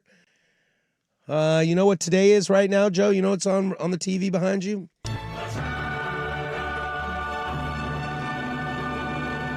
You know what I didn't know about that song until like a couple months ago? Oh, I know where you're going with this. That they say the Champions League in four different languages that the league has. So they have the German league, they have the Spanish league, La Liga, they've got the Premier League, and then they have the Italian league as well. And maybe the French? Yeah, French. That's right. Yeah. And there's other ones like Liverpool's playing PSV Eindhoven, which is the Dutch team. Eindhoven. But yeah, in the Galatasaray, I believe, is in the Greek league. Sure. No, they're Turkish. Excuse me. I'll take your word for it. But yeah, the lyrics of the Champions League, they say the Champions League in different. I love that languages, or the champions is what they're saying. So fun fact. I love that. You didn't know where I was going with that. I did. I knew exactly. Shut up. Here this hour, our final hour before we'll send you on your way after us is Duck Insider from 1 to 2. You got the Fan Happy Hour with Dusty Hera again today from 2 to 3. So make sure you check out that, and then you know how it goes, guys. It's prime time, 3 to 7. Isaac and Suk take you all the way home. Portland's #1 talk show for a reason. Check that out, 3 to 7. Finish up 13 hours of live, local, continuous, regional sports talk radio. Coming up this hour, we'll slide over into Black Friday here in a moment. We'll talk about why this team still sucks and they lost, and Joe's going to be very excited about that. Closing arguments to send you on your way. You know, you can count on me showing up because you can't count on much. I can count on what's behind me on the TV. But you can't always count on Sundays with the NFL on CBS and Paramount Plus. Stream your local NFL game live every Sunday all season long, starting at just $30 for your first year. That's like $250 a month. Visit ParamountPlus.com/NFL to get started today. When I came into the studio yesterday, I noticed that the TV was logged into Paramount Plus, and I was like, "Oh, what's this for?" And then I realized it was because you wanted to watch your Champions League. We're watching Champions League. So if you want to watch football or football. The only thing that drives me crazy is this show, our last hour is 12 to 1, and the big games in Champions League start at noon.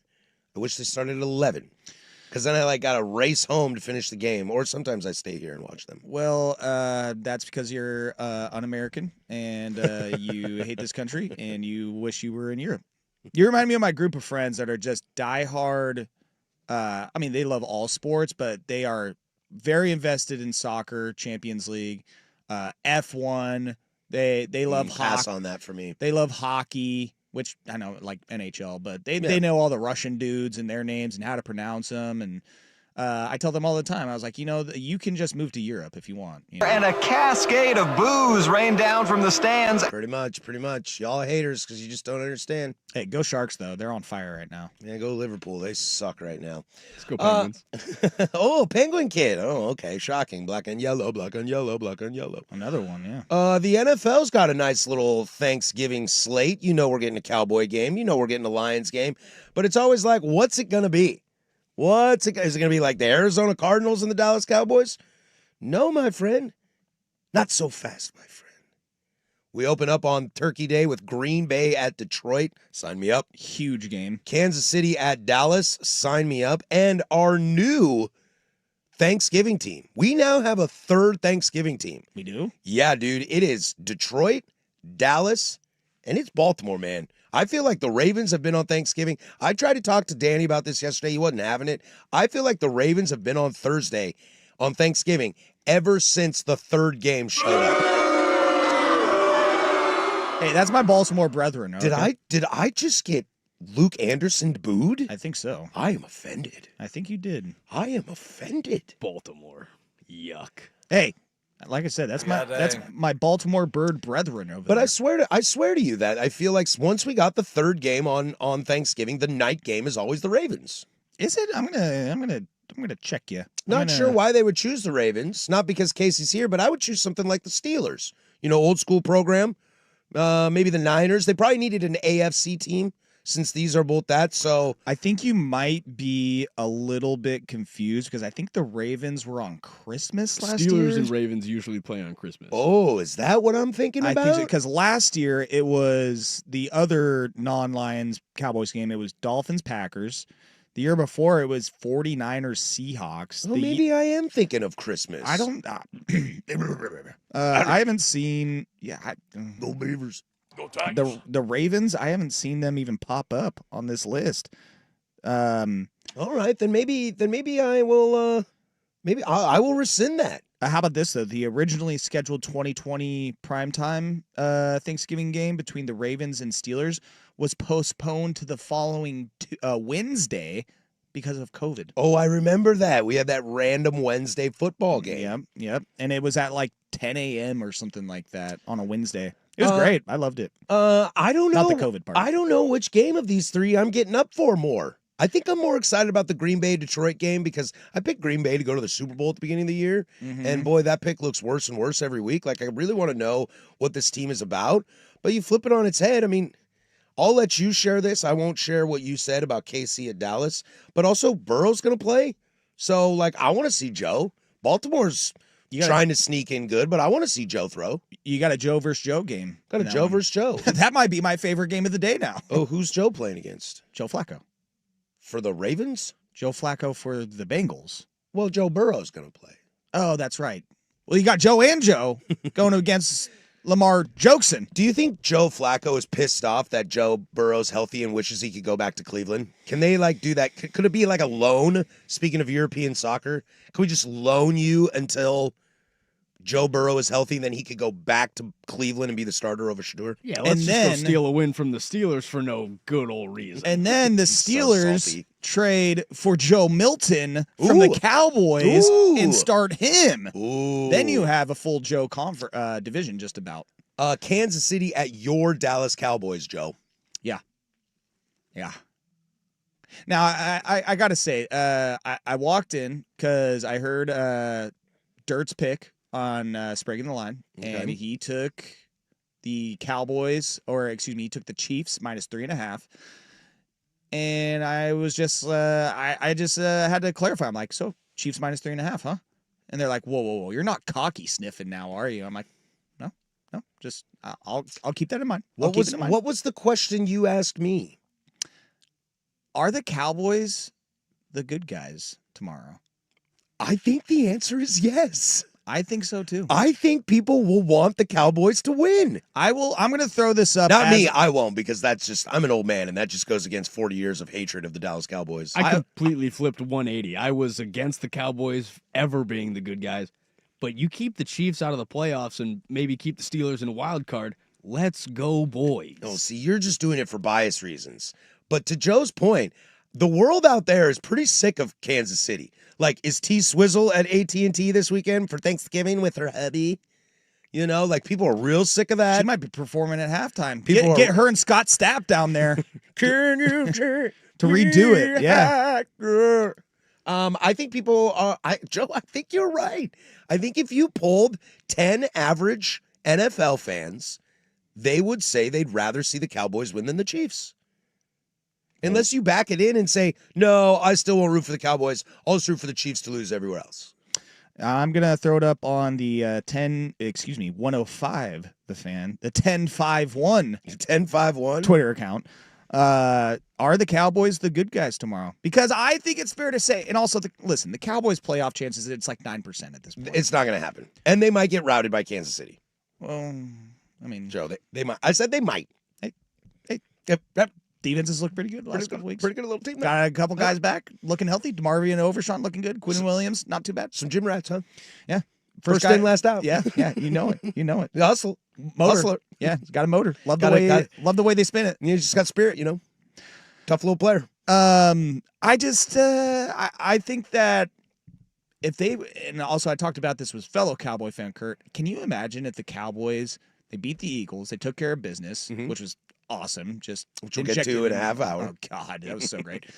They beat the Eagles, they beat the Chiefs, and then if they beat the Lions next week, could you imagine? Like, that'd be insane. Like, and then Cowboys are right back in the playoff hunt, baby. Let's go. I will take Dak Prescott as MVP.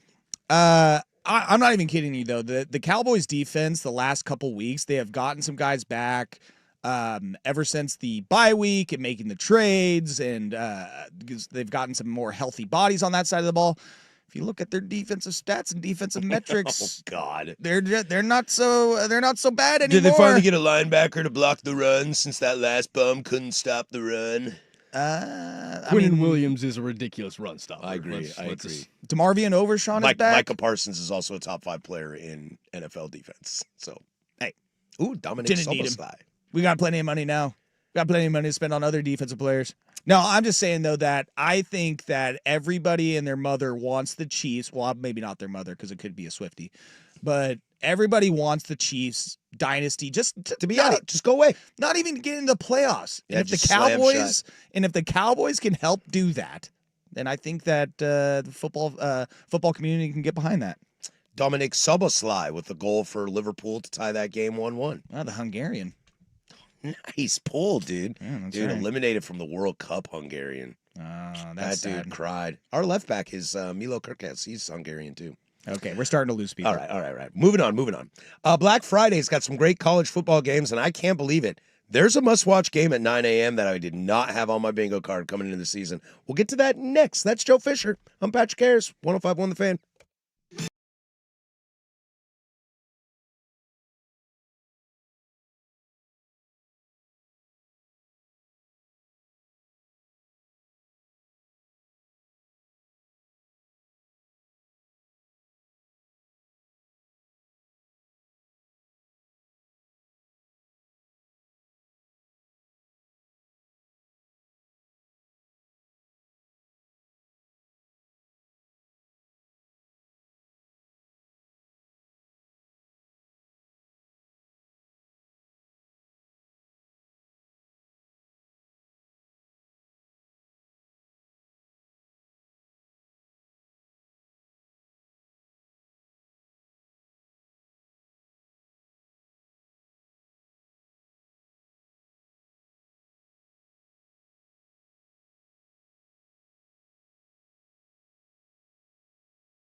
coming up in about 15 minutes, we'll get into this team continues to just disappoint. And I'm sure Joe will have a field day on it. I feel like we talk about it every single week, and every single week I have nothing to say. And then this week they finally lost for it. So we'll get to that. Some NFL chatter there. Turkey weekend. Turkey weekend is about getting fat, getting drunk, and watching football. Is that not the most American holiday? It's about as damn American as it can be. I mean, I feel like Labor Day's got a little bit of that, but it's not really football yet. Well, 4th of July has it. You substitute the football part, though, with blowing stuff up. Yeah. That's pretty American. There are no flags involved in Turkey Day. That's the problem. Yeah. That's what it's missing. And then Christmas, I wouldn't say that's an American holiday. That's a pretty worldwide holiday. Well, Jesus is a worldwide thing, Joe. No, Jesus was born in America. Everybody knows that. Jesus was what? Yeah, he was born in Kansas. Okay. Salina, Kansas, huh? Yeah. From 3 to 7, Monday through Friday here on the If Jesus was born in America, where would he be born? I mean, it's got to be in the belt, right? I think that question is answered depending on where you go in the country. Because he could be a liberal snowflake trying to wash people's feet and try to home people and feed them. He's probably born in Utah. When are my tax dollars going to Jesus? Or he would be also shooting guns out of both hands. AK-47. Actually, no, because that's a Russian gun. So you would have just 2 shotguns. What does Kenny Powers say in Tropic Thunder? Mother Nature just peed herself with two explosives in his hands. I would like to think it would be funny if Jesus was super just like right wing, shooting guns, drinking beer, bro. Did you ever see the movie, I think it's called Three Kings, with Marky Mark, Ice Cube, and Spike Jonze? That's going to be a no. Desert Storm? No. Well, there's this thing. It's Solid about movie. Yeah, it's about Desert Storm. Michael Bay produced that? Yeah. Really? Yeah. I don't know if he did. That's during the Ice Cube State of the Union run. Yeah, and they are okay, that makes sense. and they are like in Iraq, and they find a bunch of gold. All right. Now there's this scene where they're talking about, don't you have something at home to have something to go home to? And it cuts to Marky Mark, who works at like a Kinko's, and he like tries to open up like an ink cartridge for a giant printer, and it sprays ink all over him. I don't remember what Ice Cube's is, but then it cuts to Spike Jonze. He has a mullet, and he's just shooting beer cans off a fence with a shotgun, and he goes, "I don't really have a home life, sir." Is that your Jesus? That's Jesus. That's your Jesus? Yep, 100%. Mullet Jesus. Mullet Jesus. Friday. If I would have told you, Joe, now after week 1, I think it was, maybe week 2 in college football, when Mississippi State beat Arizona State, I went, oh, what's going on in Starksville? What's going on down there? That team's not a joke no more, are they? Maybe you could have convinced me then, but there's no way I could have told you that Ole Miss, Mississippi State is must-watch TV 9 a.m. on Friday. Oh, 100%. That is going to be very similar to... Are we even watching football? Oh, that's a like drama. when the game comes on? Yeah, are we going, that Trinidad Chambliss is pretty good. That's what makes sports so great, is that the off-the-field drama can make the on-the-field product that much better. And that is a reason why people will be tuning into that game, is to see within that first quarter, first half, oh my God, is Ole Miss, are these players checked out, and are they losing this game because of they know that Lane is gone? This could be similar to Oregon, Utah a couple years ago, when everybody knew that Miami was where Mario was going to end up at. Yep. And then that was a very, very sad day because Oregon got absolutely demolished by Utah. And that was in the Pac-12 championship game? Correcto mundo. Yes. Okay. Because they lost to them twice that year, and you guys were so sad when Mario left you. That was one of the now you all hate him. Honestly, I didn't mind Mario so much. I thought he was if you want to get all football guy here, a classic leader of Oh, men. that's what I'm saying. I think most Duck fans were stoked when Mario was And here. when I look at it, like, you got to think of it from a human being perspective. There were a lot of players on that team that Dan Lanning then ended up coaching that were like, yeah, Mario's still my guy. Like, he recruited me, and I appreciate everything he did with it. Mm-hmm. Yeah, some of them were pissed for what he did, but again, like, some of those players were still on the team that we were rooting for that he recruited and brought on. So This game is on ABC at 9 a.m. Are we on a Taylor Swift sort of watch of how many times does ESPN play into it and just keep showing Lane all day? It's like a play's going on and it's just Lane standing on the sideline. They don't even show you the play. and then they go like halfway through the second quarter, they go back over to Lane Kiffin and he's just gone. Not even there. It's just a headset lying on the ground. Like, Is his ex-wife and kids in the stands? Huh? Do they cut to them a lot? Oh, there's his daughter. She's wearing a little purple. They're going to LSU. She's going to LSU. I see a little purple in her earrings. dude, I cannot wait to see what happens. It really is. I'm right there with you. It's so sad too because like Arizona State is a ranked matchup. Texas A&M Texas is a ranked matchup. Georgia Tech is a ranked matchup, and we only care about Ole Miss Mississippi State. No, I wouldn't say only, but I mean the 9 a.m. What's the other 9 a.m. game? I think Utah Kansas. Oh yeah, I mean whatever. Yeah. This is appointment television watching for college football fans. And it shouldn't be because of the matchup, but because of this storyline. Like, it is coming to a head very, very soon. And we're going to find out if Lane this week, when he's talking to the players in the locker room, he's like, well, you guys just go out and play hard, and we'll see where the chips fall. And, some of you can come to LSU, and some of you can't. Just be proud of what you've done this year, whatever happens in the future. Like, he's just doing all these, like, superlatives where you're just like, I think he's gone. I've got an official problem with this NFL team. We'll get to that next. But first, there's Casey with sports. This is a rivalry week edition of the Firm of Harrison Meringue, brought to you by Roto-Rooter. Now, from the George McCoy at Warren Allen Sports Desk, a Sports Center update on the Fan Sports Network, 105.1 FM and 1080 AM. First on the Fan, your Portland Trailblazers host the San Antonio Spurs tonight at 7 p.m. inside the Moda. A win tonight for the Blazers would guarantee them the top spot in the group of death as they're coming off a 12-point win over Milwaukee. The Blazers are still struggling with injuries at the guard position as Shaedon Sharpe is listed as questionable, while Drew Holiday is out with a calf injury. And for the Spurs, Stephon Castle and Victor Wembanyama are both out. Over to the NFL as the Buffalo Bills have signed veteran wide receiver and former Oregon State Beaver Brandon Cooks to the active roster. Cooks was waived by New Orleans on Saturday and officially cleared waivers Monday. And with the Ducks Hoops losing to San Diego State in the Players Era Festival, their last game in the tournament will now be Thanksgiving morning against Creighton. Tip-off at 11 a.m. with pregame coverage beginning at 10:30. Make sure to catch all that coverage right here on The Fan. For more sports scores and stories in 30 minutes, I'm Casey Smith from the George McCoy at Warren Allen Sports Desk. Hurt and missing work? Insurance companies acting like jerks? Don't call your mom. Call George McCoy at warrenallen.com. Recruiting with Andrew Nemec.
say you do here?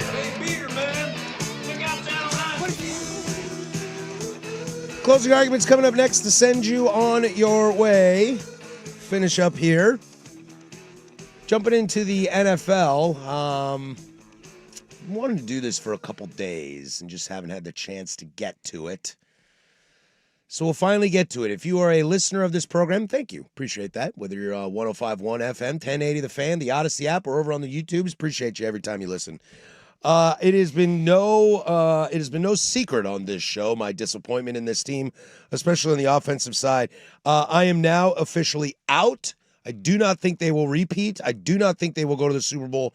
I am officially out on the Philadelphia Eagles. Whatever is going on in that building, Nick Sirianni came out and said that offensive play calling will not change. I do not know why he would say that, because things for me are becoming absolutely unbearable to watch this team in the second half. They'll take on the Bears on Friday. Dude, and I swear to you, it's going to do it again. Keep going. I'm almost there. Against the Cowboys. This is the Philadelphia Eagles drive chart after leading 21-0. Okay? Oh, I'm quite familiar. Punt, punt, punt, punt, missed field goal, fumble, punt. And also, what's not included in there is a fumble on the punt return. Yes, that Dallas should have scored a touchdown on and ended the thing. That's not to worry about that part. This is a segment on how bad the Eagles are, right? I just don't understand it. And for a guy like Nick Sirianni, who is a very controversial head coach, you would think at some point he's going to get he has to say there's something wrong in the offensive play calling. Look, the defense is keeping them in this game. Eagles go up 21-0 at halftime. Dude, if I didn't have Red Zone on, I would have never known that Dallas won that game. Because it's 21-0 at halftime, and I'm like, oops, see ya, click. Changing over. I'm going to go watch Shador. Like, that's what I said. That's how bad this game was. And let me tell you what. I do not want to watch Shador Sanders in any way, shape, or form play quarterback. And that's how bad this game was. Little did I know that here comes second half Philly offensive problems. A.J. Brown got the ball. Yeah, okay? they were working it. It's not his fault. There's nothing to bitch and moan about except for you guys suck. Yeah, the thing is, though, is that I feel like the Eagles, just on the A.J. Brown front real quickly, is that they have to consciously get him the ball rather than it fluidly being a part of their offense. Right. Where and it's that's just what like, made them we should probably throw it to him. And so they just focus on throwing it rather than like, how about you scheme up an offense to where he is able to get open downfield rather than, I mean, he in the first part of the game had like 7 receptions for like, I don't know, 60 something yards. The week before it was 7 catches for 49 yards. Like, they're just trying to get him the ball in these short yardage situations just to be like, hey, there you go. Are you happy? You okay there, bud? And we passed it to you this many times, but it's not like they're not drawing up the route tree to get him open and Devontae Smith open and to also get Saquon Barkley more than 22 yards rushing. Like, I want to pull up his game log, Saquon Barkley, because his this year rushing the ball, 3.7 yards per carry. That's what I was just about to get to. Nobody is going to continuously rush for almost 2,000 yards every single year, more or less be around. He has one game this year where he's ran the ball for over 100 yards. You are not going to rush the ball for 2,000 yards every year, okay? I understand that. But the greats, and I think Saquon has the talent to be a great, and this is kind of your point of the A.J. Brown thing. What made this offense so great was its fluidity, was how it just... It had a nice spread, a nice mix. It was like some good accoutrements for your Thanksgiving, appetizers. And now it seems the issue is so forced. You're not going to rush the ball for 2,000 yards every year. I understand that. But you should be rushing the ball for 1,500 yards every year if you're Saquon Barkley. And the fact that you are dropping off this far, you can't tell me we're missing Jason Kelce or we're missing an offensive line. No, dude, that's schematic. And I know I sit here and scream from the heavens that they miss Kellen Moore. They miss a warm body calling plays right now. Because right now it's like, I don't know, Jalen, what do you think we should do? Is what it feels like to me. Yeah, it kind of feels like Jalen bail us out. And I'll tell you what, if that's what you want your offense to be, good luck. You are in big trouble. And I'm not a Jalen Hurts hater. I'm really not. I've really come around to him. I think he's an extremely athletic, great game manager. And I think we've dispelled that negative context around that word, that phrase of game manager, and we've kind of proven, Tom's Braids is the greatest game manager of all time.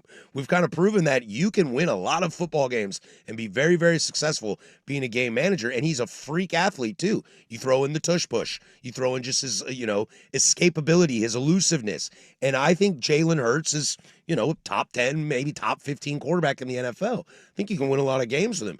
But you're right. You want to go tell Josh Allen, I need you to win this game? He can do that.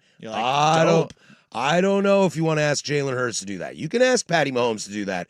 I don't know if you want to ask Jalen Hurts, and it feels like that's where they're going right now. Well, for the sake of, being, not completely biased, A.J. Brown did finish with 8 catches for 110 yards and a touchdown in the last game, but again, watching that game, it felt very forced, and let's feed him. And the last couple games, over the last 2 games, he has 15 catches. But I feel like it's kind of gotten to the point with him and that team where it's like, okay, we didn't trade you. You're on this team. And before things get even worse with this relationship, let's start feeding him a little bit more. But as we've seen after this week, and if you want to talk about them putting up 21 points right away, that's the best offensive game that they've had in weeks. Mm-hmm. So let's, what was it, 10 points against Green Bay and 16 against the Lions. So they haven't had a good offensive game in a few weeks. And if you want to consider this a good offensive game, then go for it. I guess it's good in Philly standards. On Friday, they will take on the Chicago Bears. They will be at home to take on the Bears. And look, I have been extremely critical of the Bears on this program. Their best win is, no offense, Casey, your Steelers in a tight game. And the Steelers have kind of come back to earth a little bit, although that defense is playing a little nicer. The Bears' wins are Cowboys, Raiders, Commanders, Saints, Bengals, Giants, Vikings. Like, those teams are ass. And I might take the Bears to beat the Eagles this weekend. And I don't think the Bears are a good team, in my opinion. I think they've beat the teams they should have beat. And outside of J.J. McCarthy being Superman on the first game of the season, like, they should have another win. And their losses would only be the Ravens and the Lions, which are respectable losses, even though Baltimore's kind of down this year. I don't believe in this Bears team at all. But, boy, you ask me who you got, Bears or Eagles? Like, are the Eagles up 35-0 at halftime? Because if they're not, I don't know. Because anything can happen in the second half against the Eagles. Anything. Well, and anything can happen in the fourth quarter against the Bears. That's what they've shown this year, is that they have 5 fourth quarter comebacks this year alone. They're one of the better teams. They're the Commanders this year. Yeah, they're one of the better teams in one possession games this year, which honestly, that is how the NFL goes year to year. It's like, if you are in the playoffs or missing the playoffs, or you went last year and didn't go this year, it's usually because you performed in one possession games, mm-hmm. and then the next year you don't, or the next year you do, So that's what the Bears are doing, is they're making late game comebacks or holding off teams from making comebacks at the very end. I mean, their last 4 games are all by 5 points against the Bengals, which took a miracle to win that. A comeback against the Giants. Should have lost. If Jackson Dart doesn't go out, they lose that game, I think. They did their best to lose to the Vikings as well. They let the Vikings back in that game last minute. And then last week against the Steelers as well. They are escaping by the skin of their teeth. And as much as I would love to jump on with you as far as Bears beating them this weekend, the Bears are fortunate to be where they are. Agreed. And this could be one of those moments where the Eagles look at themselves and be like, we need to rectify this and fix this now. They kind of started to figure it out a little bit last week, but then the Dallas defense, give them credit. They showed up and they bowed their back when they needed to, and they were making a lot of ugly, dumb mistakes early in the game that were giving the Eagles opportunities that they might not have otherwise should have had. So I'm with you. I think the Bears are bad and they should lose this game. They're a 7-point dog. They're a pretty big favorite. The Eagles But if Philly goes out there and does squadouche again in the second half, don't be shocked if this is another one of those Bears let them back in and should have lost that game but ended up winning that game. It'll be a very intriguing game, and I think that the Bears, what they're going through right now is somewhat of what we saw with the Patriots, where it's like, okay, where's your marquee win? True. Where is the prove it factor with you? Because the best team you've played this year are the Lions, and you gave up 52 points to them. The second best team you played this year are the Ravens and you lost 30-16. Your third best team that you played, I guess, is the Steelers, and you did win that game last week, but by a thin margin, and people are starting to sell their stock on the Steelers. So the Bears are looking at this one as like, hey, this is going to be a tough game. It's against the defending champ, but if they need a marquee win and to prove people that they are who their record states they are, 8-3 and first in the NFC North, they need to win this game. Especially because what they got coming down the pile. This is them at Eagles, at Packers. It's tough. Home against the Browns, at Packers, at Niners, home against Lions. That is woof. All teams that are in the playoff race, and even though the Browns aren't, you got to face Myles Garrett. Dude, that defense is nasty. Yeah, it's a game changer. To where the Eagles, if they lose this, they can skate a little bit. They have Chargers, Raiders, Commies, Bills, Commies for the rest of the season. All right, closing arguments is next. We'll wrap it up, send you on your way on a turkey edition of the firm of Harris and Meringue. Joe Fisher filling in, Patrick Harris here, Portland Sports Leader, 105.1 The Fan.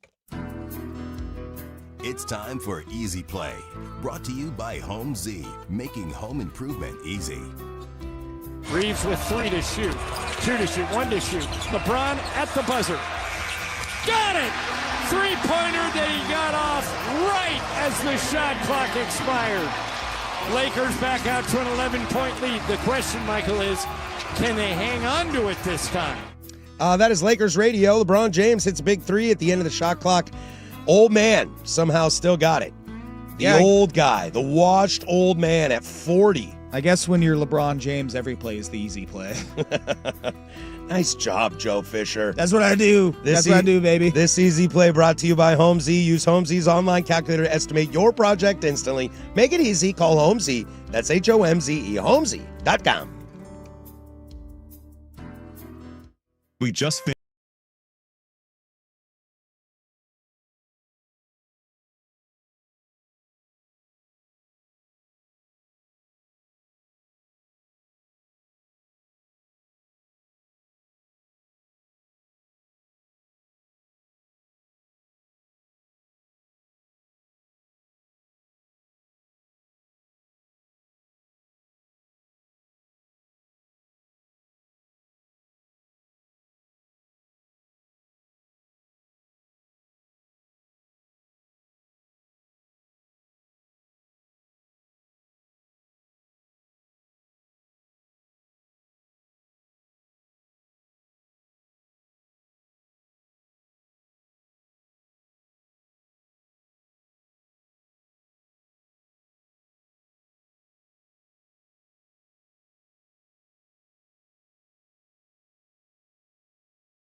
All right, that's going to do it for us here. Closing arguments brought to you by Leskin Law. Visit leskinlaw.com for more information. Coming up on the show tomorrow is Gotcha Nothing. Nothing. Oh, that's right. That's usually just part of my built-in tease there. So I usually like to tell people what's on the show tomorrow. Hey, you made me hesitate. I was teased. Tomorrow is tickle. Tomorrow is Turkey Day. It is. Are you going to your dad's? I am going to my dad's. Yeah, I'm heading over to Sherwood, the old Fisher estate. Yep. It's gonna be chaotic. I heard you. That's how it goes. I heard you talking on the happy hour yesterday about that you will never be the guy that burns his house down from deep frying a turkey. God, no. However, there's a perfectly good oven that will cook it for me. Joe Fisher II strikes me as a deep fried turkey guy. No, we haven't done a turkey like that at his place. Okay. We used to go to my stepmom's mom, so I guess step grandma down in Sweet Home. Do you know? Oh, I know where that is. My old boss is from Sweet Home. I remember they probably know each other. I would drive through that town and be like, "Where the hell am I?" I can't imagine there's more than like 15 people from Sweet Home. Coincidentally, her house did not catch on fire or blow up from that, but she definitely died because she fell asleep with a cigarette in her hand. Yeah. And it exploded in an oxygen tank and literally like blew a hole through the side of her house. Yeah. So while her house did not burn down and explode because of a fried turkey, it exploded because of that. Did she die? And before in the you explosion? feel bad, and I see Casey's face over there like, oh my God, she was not the kindest lady in the world. Like where she would blow her cigarette smoke in the children's face to basically be like, suck it. I don't care about your secondhand smoke complaints. Wow. Yeah, she was a pretty savage. Yeah, she was a witchy woman. So when the whole story came out that, how did grandma die? She fell asleep with a cig in her hand and it exploded. Grandma got blown up by her cigarette. I could not believe this story. Like everybody in the family was almost just like jaw dropped, and there's your dad. Everybody in the family was almost just like, "Oh my God, that's wild. That's horrible, horrible." But also just like, "Oh my God, I didn't." It's like Jaws. Like, wait, if you shoot an oxygen tank, that the shark's just gonna. I didn't know. I think everybody was just more so amazed at the science aspect of that. Like, wait, that could happen? Oh my God. Yeah, how do you blow up the oxygen tank? It's got like a cut casing and everything. Dude, I don't know. From a cigarette? Dude, is there like a bottle rocket attached to it? I don't know. I'll find the article for you. There's a news article? Yes. Oh, I gotta read this. I will find it. I Because gotta read this. I'm on it. Okay. Dude, when I remember when it happened. If we do Christmas shows, we're revisiting this. I remember when it happened, and my dad told me, he's like, grandma, blah, blah, blah, blah. She passed away. And I was like, oh my God, what happened? You know, just like natural causes. No, her house blew up because she passed out with a cigarette in her hand and it blew up the oxygen tank. And I was like, whoa. Dude, you nailed it with the serious? science aspect. I got to know the science aspect. How does the cigarette blow up the oxygen tank? I don't. Also, I think it's just the pressurized gas aspect. I don't know. Low key hilarity though of being on a cigarette while on an oxygen mask or oxygen tank. Oh yeah, I mean like that's the low key irony of the whole situation. I mean, come on, yeah, Come on. But my dad, I think he might do like a smoked ham. Ooh, he has done that before. Look, dude, I love a great turkey sandwich, but I'm not the biggest Thanksgiving food guy. Yeah, well, I got in a lot of trouble yesterday. The fan text line was not excited about my Thanksgiving food takes. Oh, dude, I love it. All day. It's Stuffing, just not my stuff. mashed potatoes. You ever had leek mashed potatoes? I have, yeah. Oh my God, Leeks are fantastic. I love mashed potatoes. Buttery leeks. A lot of the it, mashed potatoes. A lot of it, and my biggest argument, Joe, I said this yesterday, is just it's a lot of food that we don't make at any other time of the year. Why? Because it's not very good. Poppycock. It's all just right? nostalgia at this point, man. I feel like we should have Thanksgiving food more often. Maybe not like once every month. Maybe it's a biannual thing. Sure. Someone said yesterday on the text It would line. normalize it a lot more. I would probably have a different opinion. Someone said on the text line that it's like the Easter. Easter would be solid for some Thanksgiving food. You already do like ham and mashed potatoes around then, anyways. Why not just run it back? Yeah, I feel like that's a good time, and it's enough time after Thanksgiving where you're not like, oh God, turkey and stuffing and mashed potatoes again. It's like 6 months removed. I think that's Yeah, perfect. it's not like Tuesday night. Yeah, exactly. Let me ask you this, Joe. We'll get out on this. Is Joe for this way? Because, and I don't know if you were this way as a kid, but my kids just told me the other day they had the best school lunch, hot lunch. And their favorite hot lunch at school is the Thanksgiving dinner. Dude. Did you feel that way when you were in school? Because I did. I always liked the Dr. Seuss day when they did green eggs and ham. Oh. They would food dye the See, eggs. I always loved the turkey and the mashed potatoes and the gravy and the little small pumpkin pies we'd get. My kids love that as well. I do want to give a big shout out to my buddy Brian Cook over at Lombard House. They raised 100 pounds of peanut butter for the St. John's Food Share as they host Eagles games up there. So just want to give him a very happy holiday. I'll give cheer to that. him. I'll give that Eagles fan one tip of the cap for that. Does a lot of- that's nice. He does a lot of great stuff for the community up there, so go support him. As I know, me and my friend Tyson Alger, we are supporters of Lombard House. Closing arguments brought to you by Leskin Law. Visit leskinlaw.com for more information. Leskin Law's one-day divorce mediation, peace treaties, not wars. I hope you all have a safe, happy, and righteous Thanksgiving weekend. Joe, I love you. Love you too, Thanks man. for being in, Happy man. Thanksgiving. For Joe Fisher, that's Casey Smith behind the glass. I'm Patrick Harris. Go do something I would do.